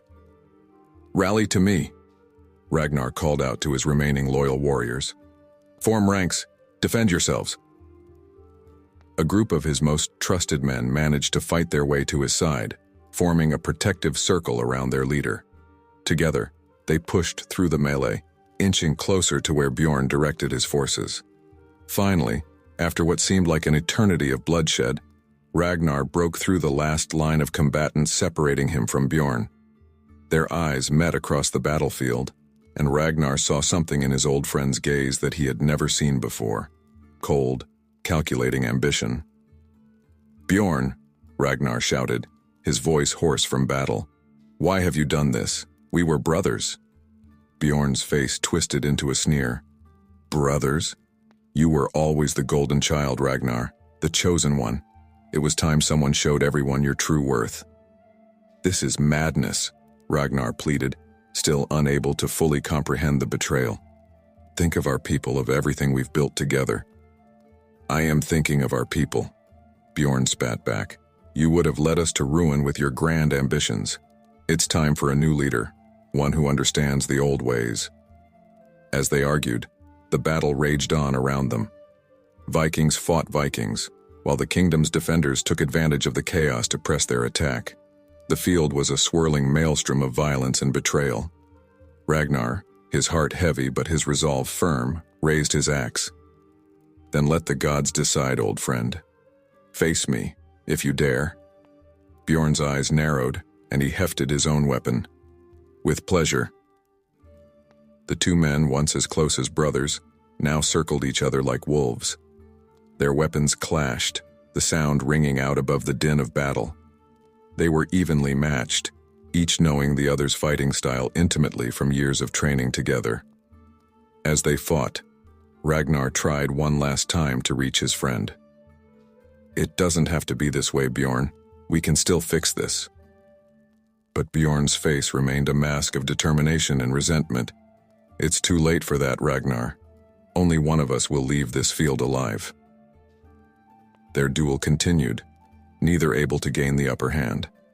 Around them, the battle began to turn.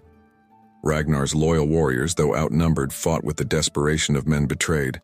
The kingdom's defenders, seeing their chance, pressed their advantage. In a moment of distraction, Ragnar's eyes flicked to the side, checking on his men.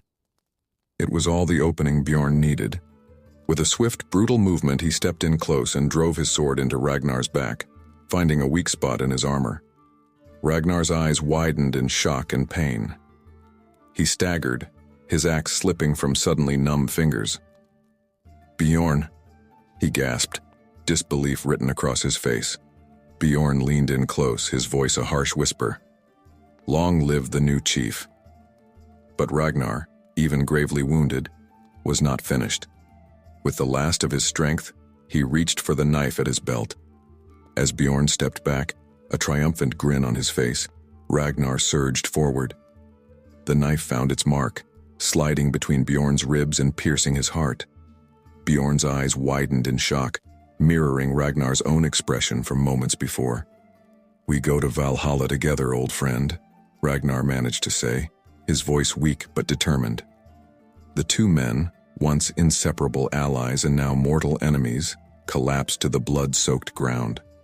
Around them, the battle continued to rage, but for Ragnar and Bjorn, the world had narrowed to just the two of them. "Why?" Ragnar asked, his life ebbing away. "We could have had everything." Bjorn, his own breath coming in ragged gasps, managed a bitter laugh. "You already had everything, Ragnar. I just wanted my share." As the light began to fade from their eyes, the full weight of their tragedy settled over them. A friendship forged in childhood, tempered by countless battles, now ended in betrayal and death. With their leaders fallen, both armies seemed to lose their will to fight. The kingdom's defenders, seizing their chance, pressed forward, driving the disorganized Vikings back towards the shore. As Ragnar's consciousness faded, his last thoughts were of his people, his family, and the friend he had lost. The great expedition, born of ambition and dreams of glory, had ended in betrayal and defeat.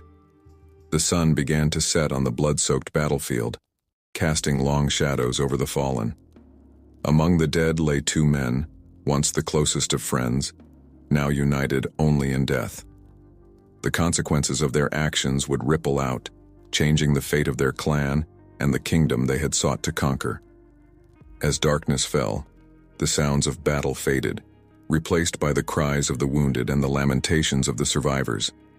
The great betrayal had been unveiled, but its full impact was yet to be felt by those left behind to pick up the pieces of a shattered dream. The battlefield fell silent as word spread of the fateful duel between Ragnar and Bjorn. Warriors on both sides lowered their weapons, drawn to the scene of their fallen leaders. The two men, once inseparable friends and now mortal enemies, lay side by side in the blood-soaked earth, their life ebbing away with each labored breath. Ragnar, his face pale and drawn with pain, turned his head to look at Bjorn. "Why, old friend?" he gasped, blood bubbling at the corners of his mouth. "Tell me the truth before we meet the gods."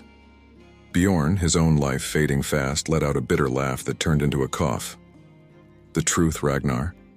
The truth is that I've lived in your shadow for too long. Always the loyal friend, never the leader. Do you know what that's like?" "We were brothers in all but blood," Ragnar whispered, his voice filled with confusion and hurt. "I would have given you anything you asked for." "Anything but the one thing I truly wanted," Bjorn spat. "Leadership, respect, the chance to forge my own legacy instead of being a footnote in yours." As the two dying men spoke, their warriors gathered around, listening in stunned silence to the revelation of Bjorn's long-harbored jealousy. "I never meant to overshadow you," Ragnar said, his voice growing weaker. "We could have ruled together, built something greater than either of us could alone." Bjorn's eyes, once filled with resentment, now showed a glimmer of regret. Perhaps you're right. But it's too late now, isn't it? We've destroyed everything we built." As their leaders lay dying, the reality of the situation began to sink in for the Viking warriors. Rage, born of betrayal and loss, began to build among Ragnar's loyal followers. Gunnar, one of Ragnar's most trusted lieutenants, raised his blood-stained axe high. "Brothers," he roared, his voice carrying across the battlefield. "Will we let this treachery stand? Will we let Ragnar's death go unavenged?" A roar of anger answered him. Ragnar's men, their spirits rekindled by righteous fury, turned as one to face Bjorn's forces. The battlefield erupted once more into chaos as Viking fought Viking, brother against brother. The kingdom's army, seeing the invaders turn on each other, began to pull back. Their commander, a grizzled veteran named Aldrich, watched the scene unfold with a mixture of relief and bewilderment. "By the gods," he muttered to his second-in-command. "I've never seen anything like this in all my years of warfare." "Should we press the attack, sir?" the younger officer asked. "They're distracted, vulnerable." Aldrich shook his head slowly. "No, let them destroy each other. We'll defend the walls if any survive to threaten us again. For now, tend to our wounded and strengthen our defenses." As the kingdom's forces retreated, the Vikings' internal conflict raged on. The battlefield became a swirling melee of former comrades locked in mortal combat. Cries of anger, pain, and betrayal filled the air as men who had once fought side by side now sought each other's blood. In the midst of the chaos, Ragnar summoned the last of his strength. Despite the grave wound in his back, he pushed himself up on one elbow, his voice weak but commanding. "Stop!" he cried out, his words barely audible above the din of battle. "Stop this madness!" A few nearby warriors heard him and paused, turning to look at their dying leader. Ragnar's voice grew stronger as he continued, fueled by desperation and the knowledge that these might be his final words. "We are Vikings," he shouted, blood staining his beard. "We do not fall to treachery or turn on our own. Remember who you are, who we are." His words, carried across the battlefield by those who heard them, began to take effect. Slowly, the fighting began to subside as more and more warriors lowered their weapons, looking to their fallen leader. "Bjorn's betrayal is his shame alone," Ragnar continued, his voice growing weaker with each word. "Do not let it destroy everything we have built. Unite, unite, and live to fight another day." As Ragnar spoke, Bjorn watched him with a mixture of awe and regret. In his final moments, he saw once again the leadership quality that had always set Ragnar apart. "He's right," Bjorn said, his voice barely above a whisper. "I was wrong, so terribly wrong." Ragnar turned to look at his old friend one last time. "We both were in our own ways," he said softly. "May the gods forgive us." With those words, Ragnar's strength finally gave out. He collapsed back to the ground, his eyes fixed on the sky above. Beside him, Bjorn too drew his final breath, the weight of his actions heavy upon him even in death. As their leaders fell silent, a hush descended over the battlefield. Vikings on both sides looked at each other, then at the fallen forms of Ragnar and Bjorn. The madness of battle faded, replaced by a somber realization of what had been lost. Gunnar, his voice thick with emotion, raised his axe once more. But this time, it was not in anger. "Ragnar Lothbrok," he cried out, "the greatest leader we have ever known. Ragnar Lothbrok." The cry was taken up by others, spreading across the battlefield. Even some of Bjorn's men joined in, recognizing the tragedy of what had transpired. As the sun began to set, casting long shadows across the blood-soaked field, the Vikings began to gather their dead and wounded. The battle was over, but the cost had been catastrophic. 2 great leaders had fallen, and with them, the dreams of glory and conquest that had driven them to these foreign shores. Aldrich, the kingdom's commander, watched from the walls as the Vikings prepared to depart. "Will they be back, do you think?" his young officer asked. The old warrior shook his head slowly. "Not for a long time, I'd wager. They have their own battles to fight now. Battles of the spirit rather than the sword." As night fell, the Viking longships pushed off from the shore, carrying with them the bodies of Ragnar and Bjorn. The great expedition, born of ambition and sundered by betrayal, had come to its bitter end. Back in the Viking homeland, word would soon spread of the tragedy that had unfolded on distant shores. The tale of Ragnar and Bjorn, of friendship turned to bitter rivalry, would be told around fires for generations to come. It would serve as a warning of the dangers of unchecked ambition and the importance of loyalty and trust. And so, as the ships disappeared into the darkness, the legend of Ragnar Lothbrok and the great betrayal began to take shape. The fall of giants had shaken the very foundations of the Viking world, leaving those who remained to pick up the pieces and forge a new path forward in a world forever changed by the events of that fateful day. The longships cut through the choppy waters, their dragon heads bowed as if in mourning. On board, the surviving Vikings sat in somber silence, their eyes fixed on the horizons of their homeland. The bodies of Ragnar and Bjorn lay side by side, covered in rich furs, one honored as a fallen hero, the other as a cautionary tale of betrayal. As the fjords came into view, Gunnar, now the de facto leader, stood at the prow of the lead ship. His weathered face was etched with grief and exhaustion. "Land ho!" he called out, his voice lacking its usual vigor. The warriors stirred, a mixture of relief and dread washing over them. How could they face their families, their clan, with such a tale of tragedy and betrayal? As they docked, a crowd had already gathered on the shore. Word of their return had spread quickly.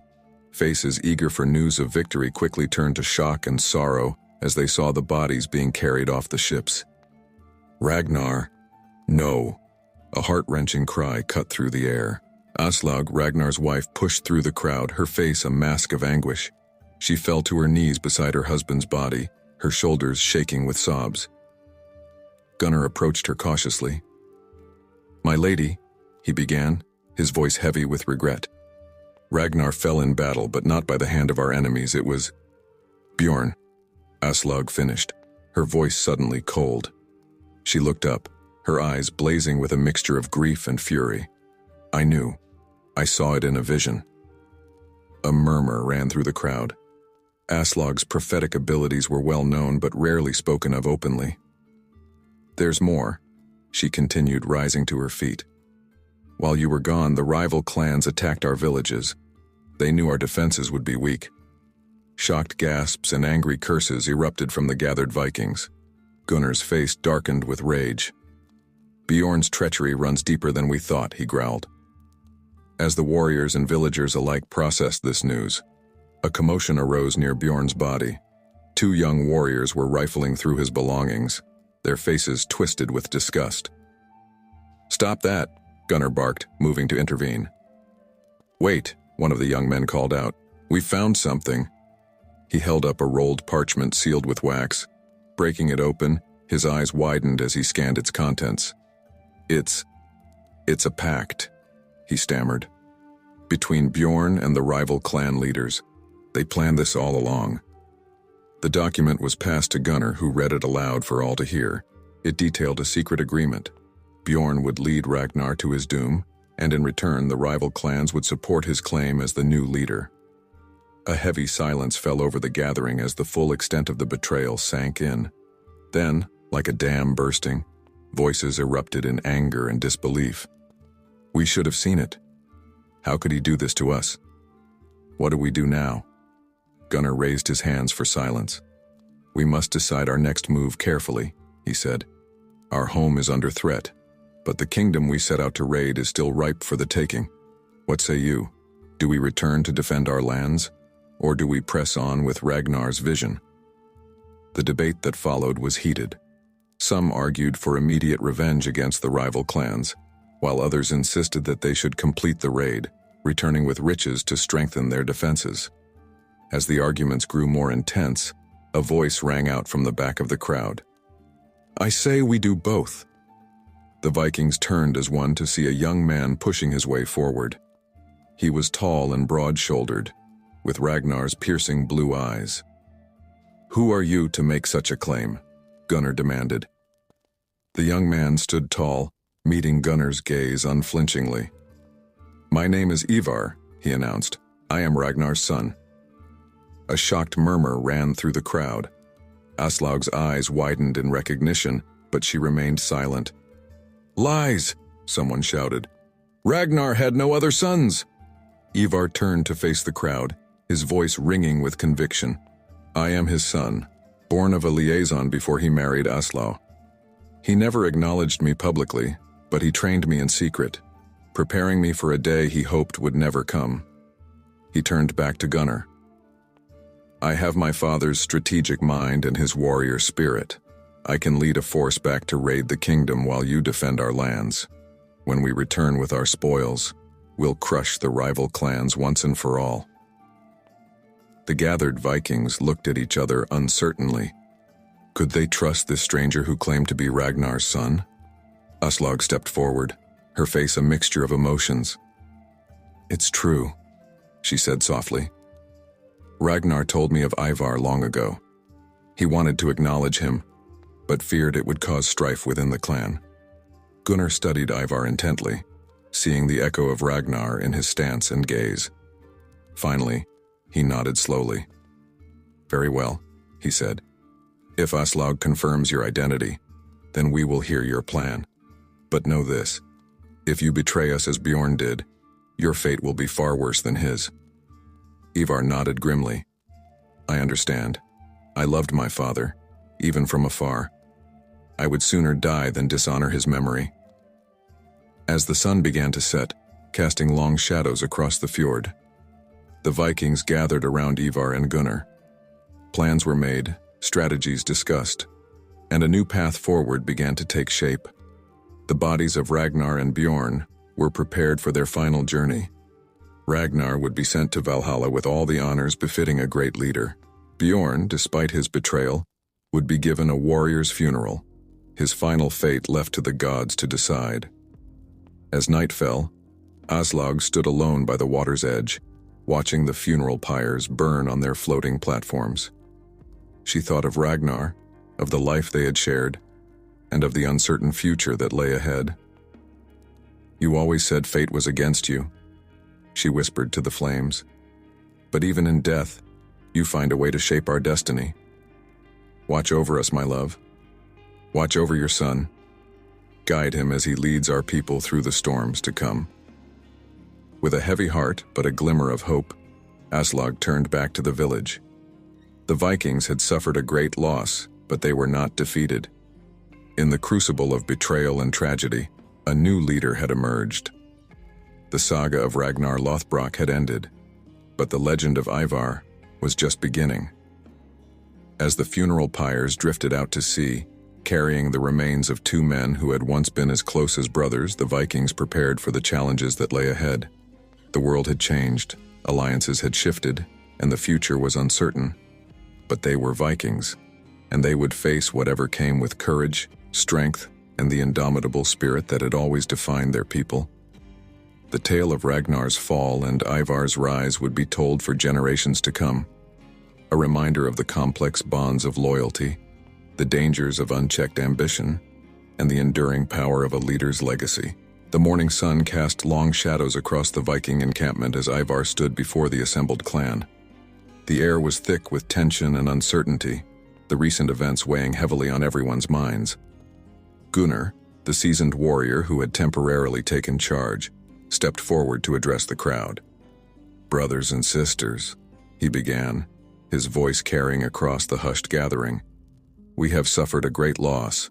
Ragnar, our leader, our inspiration, is gone, but his blood lives on." He gestured towards Ivar.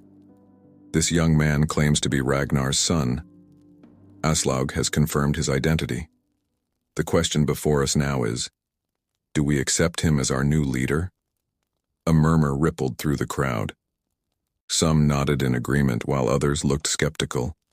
An older warrior, his beard streaked with gray, spoke up. "How do we know he has Ragnar's wisdom, his courage? Leading a raid is one thing, but leading a clan is another matter entirely."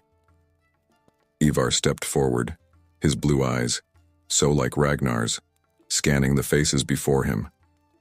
"I understand your doubts," he said, his voice clear and steady. "I haven't fought beside you, haven't shared in your triumphs and losses. But I carry my father's blood, and more importantly, his teachings. He prepared me for this day, though neither of us hoped it would come so soon." He paused, letting his words sink in. "I don't ask for your blind loyalty. I ask for a chance to prove myself worthy of leading you, to honor my father's memory, and to lead our people to the greatness he envisioned." There was a moment of silence. Then Gunnar spoke again. "Those in favor of accepting Ivar as our new leader, raise your axes."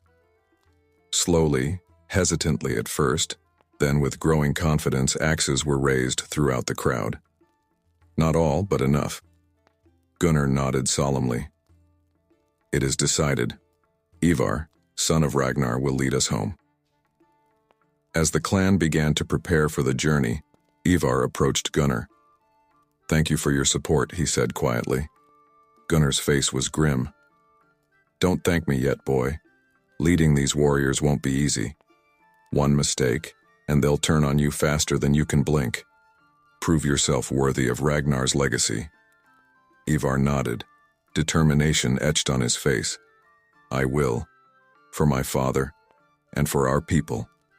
The journey home began under a cloud of uncertainty. The longships cut through the waves, their dragon heads facing towards the homeland they had left what felt like a lifetime ago. But it wasn't long before the first challenge presented itself. On the third day of their voyage, a lookout spotted sails on the horizon. "Ships approaching from the west," he called out. "They fly no friendly colors."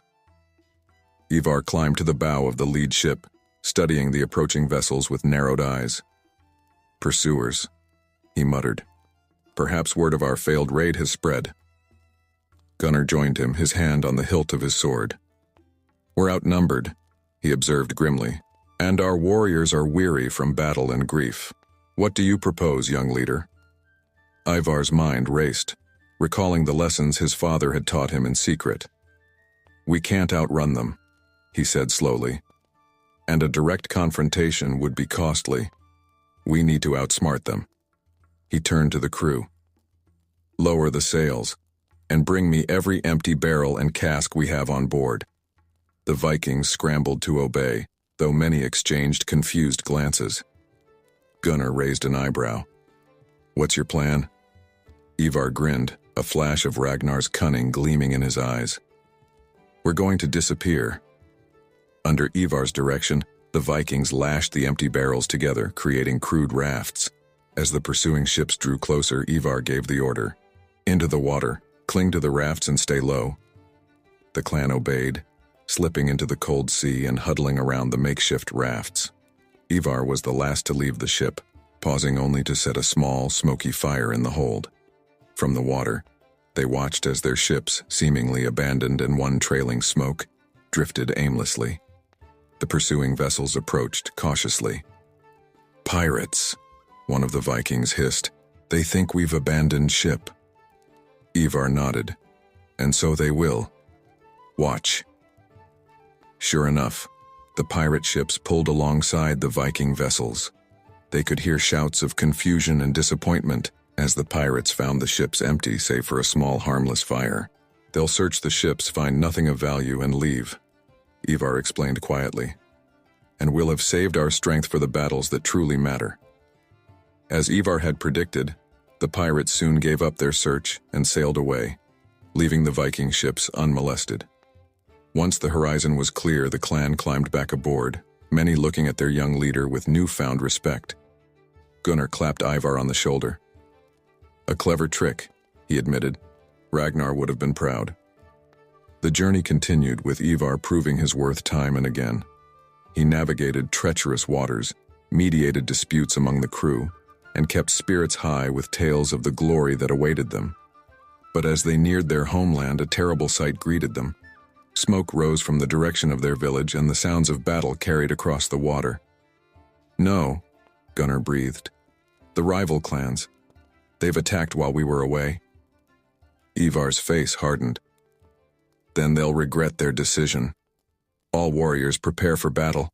We fight for our homes, our families, and for Ragnar's memory." A roar went up from the Vikings as they readied their weapons. The ships surged forward, driven by renewed determination. As they approached the shore, they could see their kinsmen fighting desperately against the invading forces. The rival clans, thinking the majority of the warriors were away on the raid, had launched an all-out assault. Ivar stood at the prow of the lead ship, his father's axe in his hand. "For Ragnar," he bellowed. "For our people." "For Ragnar!"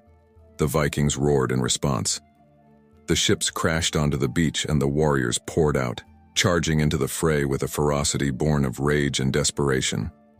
Ivar led from the front, his axe a whirlwind of destruction as he cut a path through the enemy ranks. The tide of battle quickly turned. The rival clans, caught between the defenders of the village and the returning warriors, began to falter. Ivar fought his way to where Aslaug was directing the defense, a shield in one hand and a bloodied sword in the other. "Mother," he called out, "we've returned." Aslaug's eyes widened in relief and pride. "My son," she said, "you've come home." Together they rallied the defenders for one final push. The rival clans, realizing their plan had backfired spectacularly, began to retreat. But Ivar was not content to let them escape. "Pursue them," he ordered. "Let them know the price of attacking our home." As the sun began to set, the last of the invaders were driven from the village. The Vikings, bloodied but victorious, let out a cheer that echoed across the fjord. Ivar stood before them, his father's axe raised high. "Today, we have proven that the spirit of Ragnar lives on in all of us," he declared. "We have faced betrayal, loss, and invasion, but we stand unbroken. But we stand. Let all who would threaten our people know that we are Vikings and we will never surrender." The clan roared their approval, any lingering doubts about their young leader washed away by the tide of victory. As night fell, the Vikings began to tend to their wounded and honor their fallen. But there was a new energy in the air, a sense of purpose and unity that had been missing since Ragnar's death. Gunnar approached Ivar as the young leader helped with the wounded. "You've proven yourself today," the old warrior said gruffly. "Ragnar would be proud." Ivar nodded solemnly. "This is only the beginning," he said. "We have enemies to defeat, lands to conquer, and my father's legacy to uphold. The saga of our people is far from over." As the fires burned low and the stars came out over the fjord, the Vikings looked to their new leader with hope and determination. The rise of Ivar, son of Ragnar, marked the beginning of a new chapter in their history. The challenges ahead were many, but with the blood of Ragnar flowing through their veins and the wisdom of their ancestors guiding them, they knew that their greatest adventures were yet to come. The dawn broke over the Viking village, painting the sky in hues of crimson and gold. The air was thick with tension as Ivar, son of Ragnar, stood atop a small hill overlooking the fjord. Below, the invading forces of the rival clans had regrouped, their numbers swelled by reinforcements that had arrived during the night. Gunnar approached, his weathered face grim. "They outnumber us 3-1, he reported. "Many of our warriors are still exhausted from the journey and yesterday's skirmish." Ivar nodded, his eyes never leaving the enemy lines. "Numbers aren't everything," he said, a hint of his father's confidence in his voice. "We have the advantage of familiar terrain and the strength of desperation. This is our home, and we will defend it to the last drop of blood." He turned to face the gathered Viking warriors, their faces a mixture of determination and fear. Raising his voice, Ivar addressed them. "Brothers and sisters, today we fight not just for our lives but for our very way of life. The rival clans thought us weak, thought to take advantage of our absence. Let us show them the error of their ways." A cheer went up from the Vikings, their spirits bolstered by their young leader's words. Ivar continued, his voice carrying across the assembled warriors. "Remember the teachings of Ragnar. We are Vikings, descendants of gods and giants. Our enemies may have numbers, but we have the fury of the storm in our veins." As Ivar spoke, the rival clans began to advance. The clash of steel on steel filled the air as the two forces met in a furious battle. Ivar led from the front, his father's axe a whirlwind of destruction as he cut through the enemy ranks. "For Ragnar!" he roared, his battle cry taken up by the Vikings around him. The fighting was brutal and chaotic. Vikings fought with the desperation of those defending their homes, while the rival clans pressed their numerical advantage. Blood soaked the earth as warriors fell on both sides. In the midst of the chaos, Ivar's tactical mind, honed by years of secret training from Ragnar, began to shine. He spotted weaknesses in the enemy formation and exploited them ruthlessly. "Gunnar," he called out, "take a group and flank them from the east. Use the cover of the forest." The old warrior nodded, gathering a band of fighters and disappearing into the trees. Moments later, cries of surprise and pain erupted from the enemy's left flank as Gunnar's group struck. Ivar pressed the advantage, driving a wedge into the heart of the rival clan's formation. For a moment, it seemed as though the tide of battle was turning in the Vikings' favor. But fate had other plans. A horn blast echoed across the battlefield, freezing both sides in momentary confusion. From the south, a new army appeared on the horizon. The glint of foreign armor and unfamiliar banners told a chilling tale. The kingdom they had failed to raid had followed them home. By the gods, Gunnar breathed, fighting his way back to Ivar's side. We're trapped between two enemies. Ivar's mind raced, assessing the new threat. To his surprise, the foreign army didn't immediately attack. Instead, their leader rode forward under a flag of truce. "I am Lord Ethelred," the man announced in heavily accented Norse. "We have come seeking the one called Ragnar Lothbrok."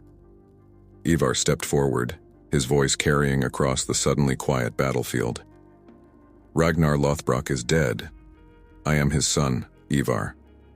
Ethelred's eyes narrowed. "We followed your fleet, seeking vengeance for your attempted raid, but it seems we've stumbled upon a more interesting situation." The leader of the rival clans, a hulking man named Sturkar, spat on the ground. "This is none of your concern, foreigner. Leave now, or join these dogs in death." Ethelred's lip curled in disdain. "I think not. We came for a battle, and a battle we shall have. But perhaps we might choose a side." Ivar's eyes widened as he realized the opportunity before him. He stepped forward, addressing both Ethelred and Sturkar. "Let us settle this in the old way," he proclaimed. "Single combat. The victor's side wins the day." Sturkar laughed, a harsh, grating sound. "You? A boy barely old enough to grow a beard? I'll crush you like an insect." Ivar stood tall, channeling every ounce of his father's presence. "I am Ivar, son of Ragnar Lothbrok. My father's blood runs in my veins, and his strength guides my arm. Face me if you dare." A murmur ran through both armies. Ethelred, intrigued by the young leader's boldness, nodded his assent. "We will honor this challenge. Should the boy win, we will aid his people in driving out the invaders." Sturkar, unable to back down without losing face, grudgingly agreed. The two armies formed a ring, creating an impromptu arena for the duel. As Ivar prepared himself, Gunnar approached. "Are you sure about this, lad? Sturkar is a fearsome warrior." Ivar nodded, his face set with determination. "I have to be sure. For our people. For my father's memory." The duel began, and immediately it was clear that Sturkar's strength and experience were formidable. His massive warhammer crashed down, narrowly missing Ivar as the young leader danced aside. "Stand still and die, whelp," Sturkar roared, pressing his attack. Ivar, remembering his father's lessons, kept his cool. He used his smaller size and greater agility to avoid Sturkar's crushing blows, waiting for an opening. The battle raged on, with neither combatant able to land a decisive blow. Sturkar's frustration grew, his attacks becoming wilder and less controlled. Seizing his chance, Ivar feinted left, then ducked under Sturkar's guard. His axe bit deep into the larger man's side, drawing first blood. Enraged, Sturkar redoubled his assault.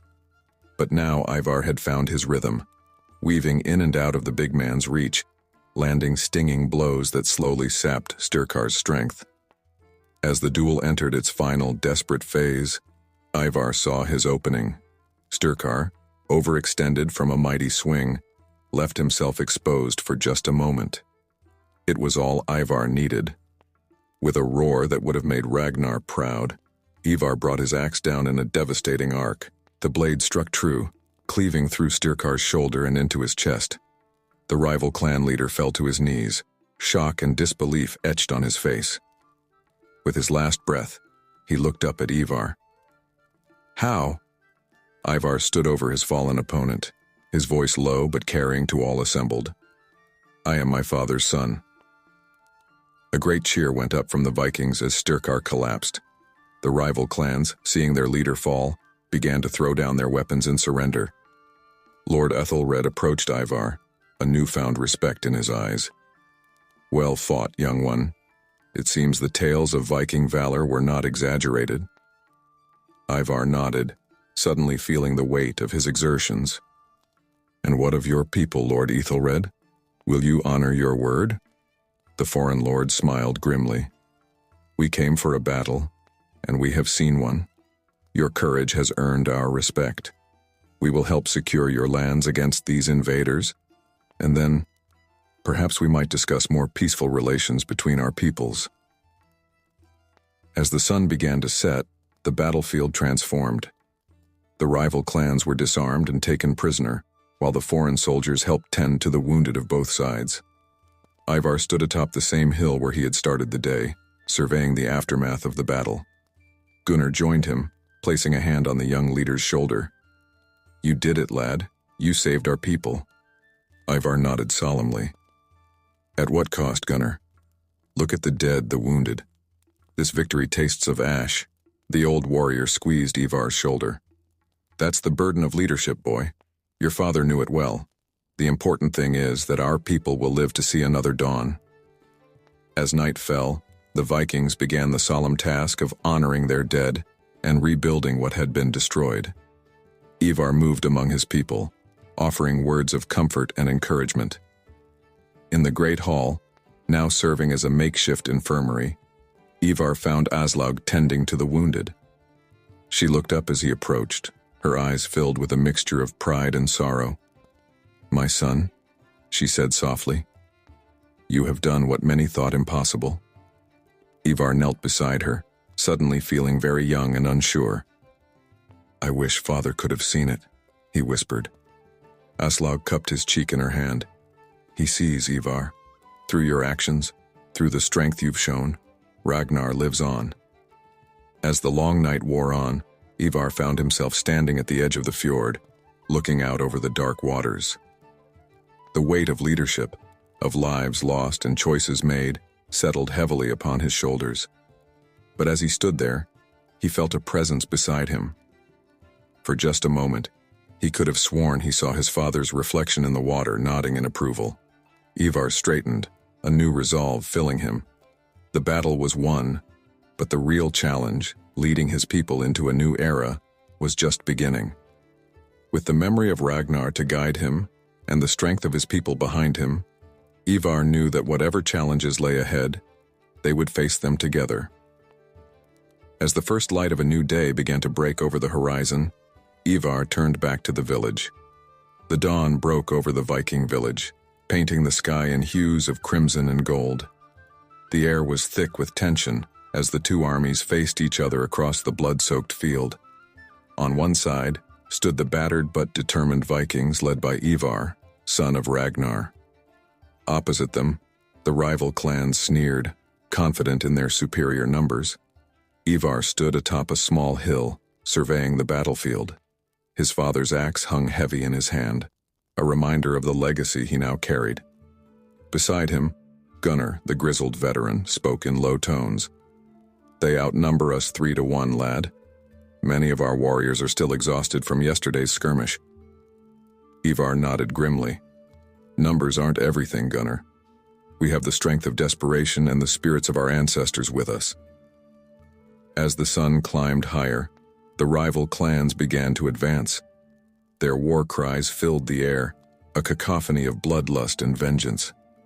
Ivar raised his axe high, his voice carrying across the ranks of his people.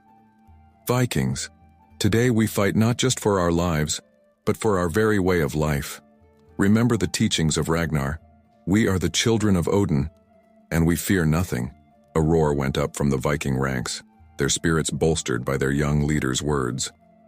As the two forces clashed, the air filled with the ring of steel on steel and the cries of the wounded and dying. Ivar fought like a man possessed, his axe a whirlwind of destruction. All around him, Vikings battled with the fury of cornered wolves, each knowing that defeat meant the end of everything they held dear. In the thick of the fighting, Ivar spotted a weakness in the enemy's left flank. "Gunnar!" he shouted over the din of battle. "Take a group and hit them from the side. Use the cover of the forest." The old warrior nodded, gathering a band of fighters and disappearing into the trees. Moments later, cries of surprise and pain erupted from the enemy's left as Gunnar's group struck. For a moment it seemed as though the tide of battle was turning in the Vikings' favor, but fate had other plans. As the dust settled on the battlefield, an eerie calm descended upon the clan's encampment. The air was thick with the scent of victory, but also heavy with the weight of loss. Ragnar stood atop a small hill, surveying the aftermath of their hard-fought triumph. His weathered face bore the marks of both relief and exhaustion. As the sun began to set, casting long shadows across the blood-soaked earth, a familiar figure appeared on the horizon. The mysterious old woman, her wizened form hunched against the dying light, approached with slow, deliberate steps. Ragnar's eyes narrowed as he recognized her. "The seer," he murmured, descending the hill to meet her. As he drew near, the old woman's voice croaked out, carried on the wind. "Heed my words, Ragnar Lothbrok. The battle may be won, but the war is far from over." Ragnar's brow furrowed. "Speak plainly, woman. What new doom do you bring?" The seer's milky eyes seemed to look through him. "The threads of fate are tangled, Ragnar. The prophecy is coming to fruition, but not as you might expect. Beware the serpent in your midst." Before Ragnar could question her further, she melted back into the shadows, leaving him with a sense of unease that settled in his gut like a stone. As night fell, Ragnar returned to his tent where his wife, Lagertha, awaited him. Her face was drawn, her eyes filled with a mixture of love and trepidation. "What troubles you, my love?" Ragnar asked, reaching out to caress her cheek. Lagertha took a deep breath, steeling herself. "Ragnar, there is something I must tell you. A secret I have carried for far too long." Ragnar's hand fell away, his expression guarded. "Speak then." "It's about Bjorn," Lagertha began, her voice barely above a whisper. He is not your son." The words hung in the air between them, heavy and suffocating. Ragnar's face remained impassive, but his eyes blazed with a storm of emotions. "Explain," he commanded, his voice low and dangerous. Lagertha's words tumbled out in a rush. "Before we were married, I lay with another, a warrior from a neighboring clan. When I discovered I was with child, I knew it could not be yours. But I loved you, Ragnar. I loved you so fiercely that I could not bear to lose you. So I kept this secret, all these years." Ragnar's fists clenched at his sides, his jaw tight with barely contained rage. "And you tell me this now, after all we have been through?" "I could not keep it hidden any longer," Lagertha pleaded. "Not with the prophecy hanging over us. Not with the fate of our people at stake." Ragnar turned away, his shoulders rigid with tension. "Leave me," he growled. As Lagertha slipped out of the tent, tears streaming down her face, a commotion arose from the center of the camp. Ragnar emerged to find a group of his warriors gathered around something glinting in the firelight. "What is the meaning of this?" he demanded, pushing through the crowd.